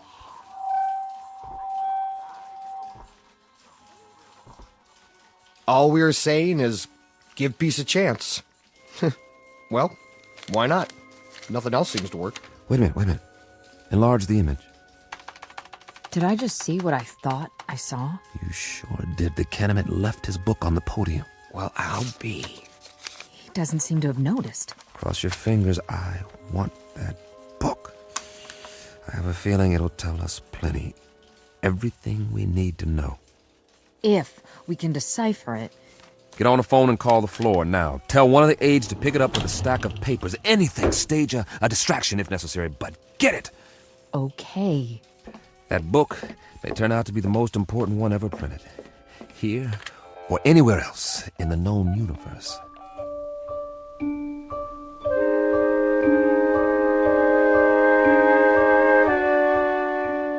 Now, cross-reference this code table with the first. Well, Chambers? I've almost got it, Colonel. What have you got? For starters, a migraine headache.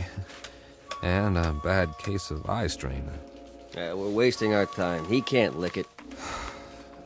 Not in 8 hours, I can't, Colonel. It took almost a year to crack the Japanese code in World War II, and they had an army of experts working on it. This is the language of people from outer space, probably 500 times as intelligent as we are and 1,000 times more complex. You need help?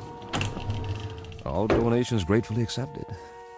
But, Colonel, I showed this book to everyone on my staff, and I've had a dozen people working on it since late last night. And? You must have some idea.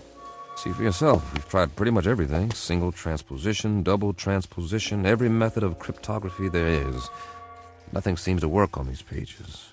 They're more like hieroglyphs, but with no known pictographic references. Is that what they are? Hieroglyphs? They have certain things in common with ancient Egyptian writing, but much more complicated. And we have no Rosetta Stone to decode it, so I can't honestly say whether we're any closer now or if we're still 1,000,000 miles away. So you can't decipher it? We can keep trying, that's all. Standard, reverse, direct, systematically mixed, keyword mixed, random mixed, reciprocal conjugate, every sequence we can come up with. But I can tell you something right now, Colonel, both of you. This is a tough nut. A real tough nut. If it weren't so important. It must be. That Canamet, or whatever he calls himself, made reference to it every third line in his speech. The White House agrees. If we could understand this book, we might be able to decipher the Canamets themselves. I'm beginning to wonder if they need deciphering. What? Well, they've done all right by us so far. You mean they're demonstrations? As parlor tricks? They don't seem like parlor tricks. That nitrate device they used in Argentina this morning. Now the soil has more vitamins in it than a health food store. That doesn't prove anything. I know that part of the country. It's as barren and fruitless as any place on Earth, and there are actually weeds growing in it now. 6 hours after the nitrate process. And the answer is in this book. It might be. And we might lick it or we might not, but I've got a strange feeling that... That what? That we're looking a gift horse in the mouth, and I've got another funny feeling, too. And that is? That if these Kenemites are as helpful as I think they are, you two boys will be out of a job, and so will I, in all probability. And very likely so will the whole UN. You won't need armies, or navies, or air forces, or security divisions, or world courts.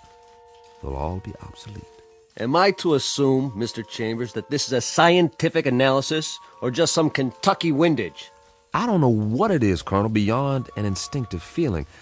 The same feeling tells me that when everyone on Earth gets enough to eat, when there aren't any more wars or diseases or famines, this world is going to be a Garden of Eden that stretches from pole to pole. Your optimism is refreshing, Mr. Chambers. But for the time being, I'd consider it a personal favor, not to mention a direct order from the Chief of Staff, that you continue your efforts regardless of how your feelings change. Keep deciphering until you break this code or language or whatever it is, and tell us precisely what the bloody book says. I'll do my best. No promises, though, gentlemen. Now, if you'll let me get back to work. Jim, I think we've... What is it, Pat? We tried a new computer sequence. And? Look at this. We've got the title, anyway. You translated it. Are you sure? What does it say? This is an overlay. Place it over the cover of the book, like a template. Brilliant. You're going to get a promotion out of this. You know that, don't you, Pat? No, it wasn't just me. Well, now, that makes the cheese a little more binding, doesn't it, Colonel? Let me see. It seems that our visitor's little textbook bears a very simple title right here on the cover. Well, what does it mean? What does it look like? I'd call that a fairly altruistic phrase, wouldn't you, Pat? I'd like to. It does seem unambiguous. It certainly does. It's a handbook. That's all. What does it say? Read the title for yourself. To serve man? This book is a set of instructions about how to do exactly what they've said. To help us, to help the world. How much clearer do you want it? They came here to serve men. That was the title of the book, no doubt about it. Pat and the rest of the staff had done it. They had come up with a template that deciphered the symbols on the cover, word for word. It was a place to start, and the most important one. At least we had confirmation of the Kenemites' intentions. Everything they had said was quite literally true. They were here for our sake. Of course, not all governments would be as easily persuaded, so at a closed session of the Security Council, our visitor was put to the test. The Pentagon provided credentials so I could attend, and I jumped at the chance. This was one meeting I couldn't afford to miss. If it went according to plan, the world would find out once and for all what, if anything, the Kenemites wanted for themselves. And whether the price, if there was one, was something the Earth could afford to pay. Though I, for one, didn't expect any surprises. Would you? Never in a million years.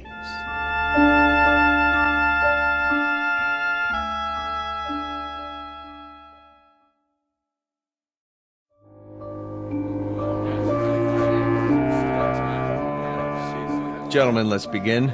If you'll please be seated. The purpose of this meeting is to acquaint you with certain tests conducted over the past week. At the request of several delegates, and with the full consent of our guests, the Kenemites, these tests were photographed and recorded. You may now view the results. The tests were conducted by members of the National Science Academy and witnessed by a team of experts. If you'll watch the monitor at the front of the room. Lights down, please. Begin the tape.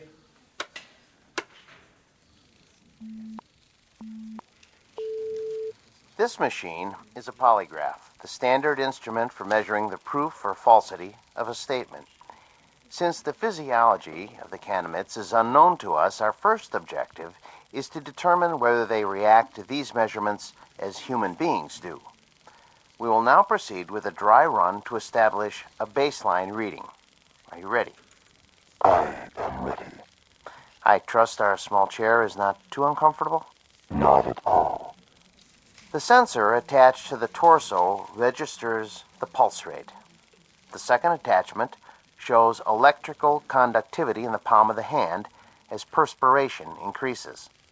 And the third connection shows the pattern and intensity of electrical waves emanating from the brain. With human subjects, these readings vary markedly, depending upon whether the subject is speaking the truth. I understand. Then let us begin. And please answer the questions as I instructed you previously. Very well.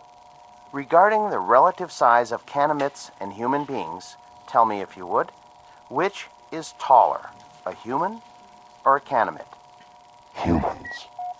I shall now repeat the question. Which is taller than the other, a human or a Canamit? A Canamit. Very good. Next question. How did you come to this planet?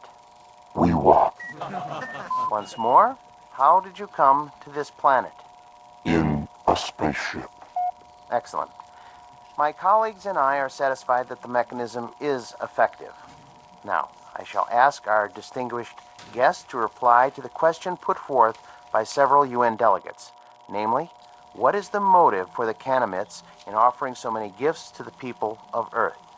On my planet, there is a saying. There are more riddles in a stone than in the philosopher's head.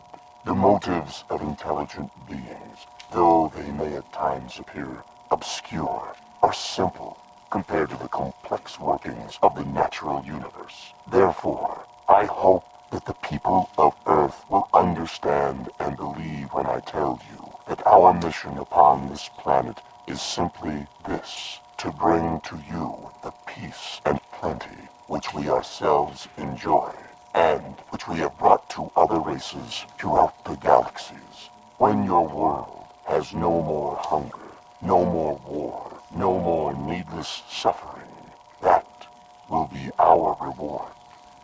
Thank you. Most profoundly. There you have it, gentlemen. Lights, please. I should like to pose a question. Yes, Grigori.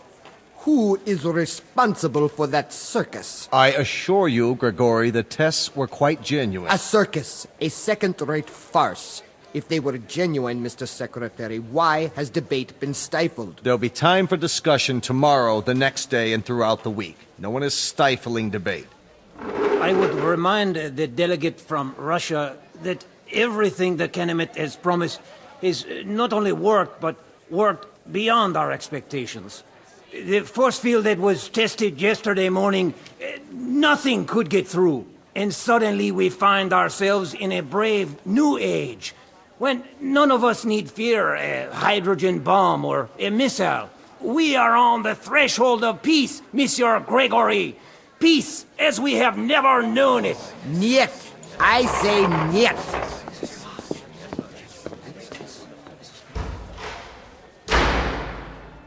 After that, there was no stopping the Canamitz. They were everywhere, performing miracles of one sort or another around the world.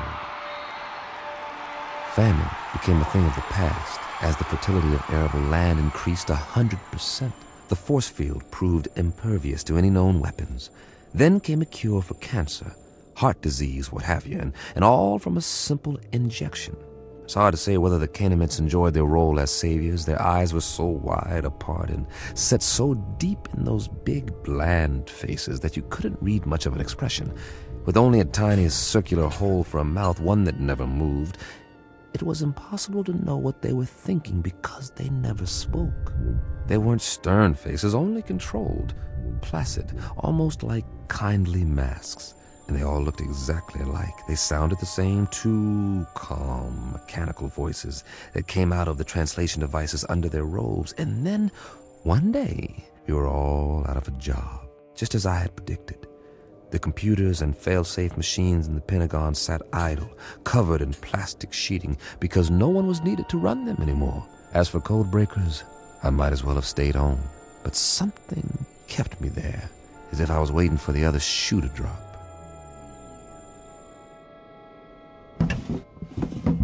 Mr. Chambers? Over here, Pat. I'm going home now, boss. Need me for anything? Like what? This isn't exactly a beehive of activity anymore. You can say that again. The new story of mankind. Nobody needs to decipher anything because, well, there aren't any more codes. Because there aren't any more secret messages. I know.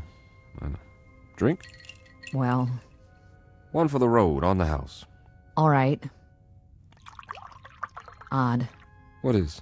I mean, not reading about wars or insurrections or anything anymore. There's a rumor that they're going to disband the United Nations inside of a month. Here you go. The new millennium. Cheers. Cheers. How many Canamits are here? Anybody ever figure it out? A few thousand, I guess. They've got embassies in every country now, and for everyone that comes, 1,000 of us take off on one of their ships. The reciprocal visits they promised. Now that's the odd thing, the ease with which human beings adapt. It's fantastic. One day an astronaut orbits the Earth in a little rinky-dink tin can, and they think it's the biggest moment in the history of mankind. A few years later, they're standing in line waiting to get on a ship that'll take them 1 zillion miles into space, and they act like they're going on a picnic in the country. That's human beings for you. Nothing phases them. Are you going? The exchange program? I'm on one of their waiting lists. What about you, Patty? Oh, I'm on the list, too. The trouble is, their quota fills up 24 hours after they announce a new departure. But while I'm waiting, I may as well continue studying their language. Good idea. Words reflect the values of the people who use them. If we can understand the vocabulary... I've got a fair command of it now. It's not that hard, really. And there are hints. Huh. Of what? The shades of meaning, the nuances. Some of the idioms are quite similar to English. That's how we unlock the title of the book. I'll get through the rest of it one of these days. More power to you. I gave up a month ago. But if I can help you in any way... Sure, boss. Did I say something? If you can help me. That was the phrase, wasn't it? And I meant it. The only thing you can help me with is... Is what? Help me get rid of this knot in my stomach. What are you talking about? One of those nightmares when something's wrong, but you don't know what it is yet. A little bit of the old sixth sense. That tells you what? Just that maybe we should have looked this gift horse in the mouth, after all. For all we know, it could turn out to be a Trojan horse. Oh, I don't think we've got anything to worry about. I'm going where no man has gone before. How can I resist? Relax. I'll tell you all about it when I get back.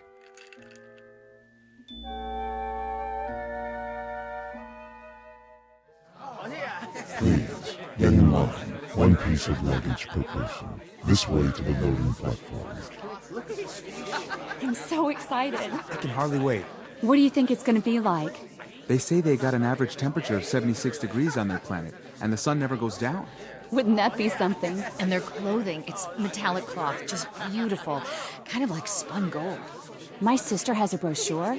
The day you land, they take you on a shopping tour, and you can have as much of it as you want for free. It's just one big holiday when you get there. They've even got a form of baseball with leagues and everything. Man, I don't think I'll ever come back. And the whole trip, it's millions of miles, mind you. The whole trip only takes a few days. May I help you with your bag? Why, yes, you may. Ooh, they're so polite. Please, keep the line moving. Watch your step. Take my arm. Can we sit together? Yes, you may sit together once you're inside. We're moving. Almost on board. This is going to be wonderful. Did you bring your camera? Look, they're opening the door to the spaceship. I hope there's going to be other kids my age there. Boarding pass, please. Yes, right here. Mr. Chambers, proceed. Thank you. Mr. Chambers? Mr. Chambers! Pat, hi. Jim, please, You are just in time to say goodbye. don't get on. Are you kidding? I've been waiting for 6 weeks. You can refuse. There's still time. Well, don't say that too loud, or there'll be 1,000 people trampling over you to take my place. Get on board, please. Not yet. I'm begging you. What? Whoa, what's wrong with you, Pat? I finally deciphered the book. Hey, that's great. All of it. You're delaying departure. Please continue up the ramp. One moment. Well, Pat? Jim, the first page is just a collection of English phrases with their own translations.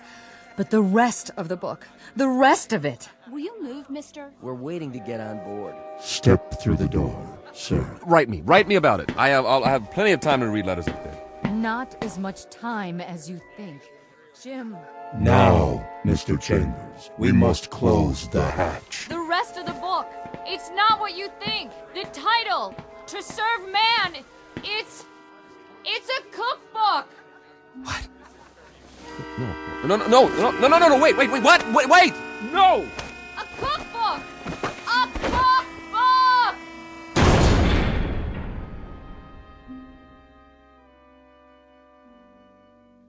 A very specific difference in points of view. To the wee ones, the little race of tourists known as humans, it's a marvelous adventure, a voyage to outer space, a chance to get away on the greatest vacation ever. But to the extra-large, granite-faced individuals known as Canamites, it's nothing more than a cattle car, a very comfortable supply ship, bringing food from the other end of the universe to a place where appetites must be enormous. As I say, it's all in the point of view, a lesson in language and semantics from the Twilight Zone.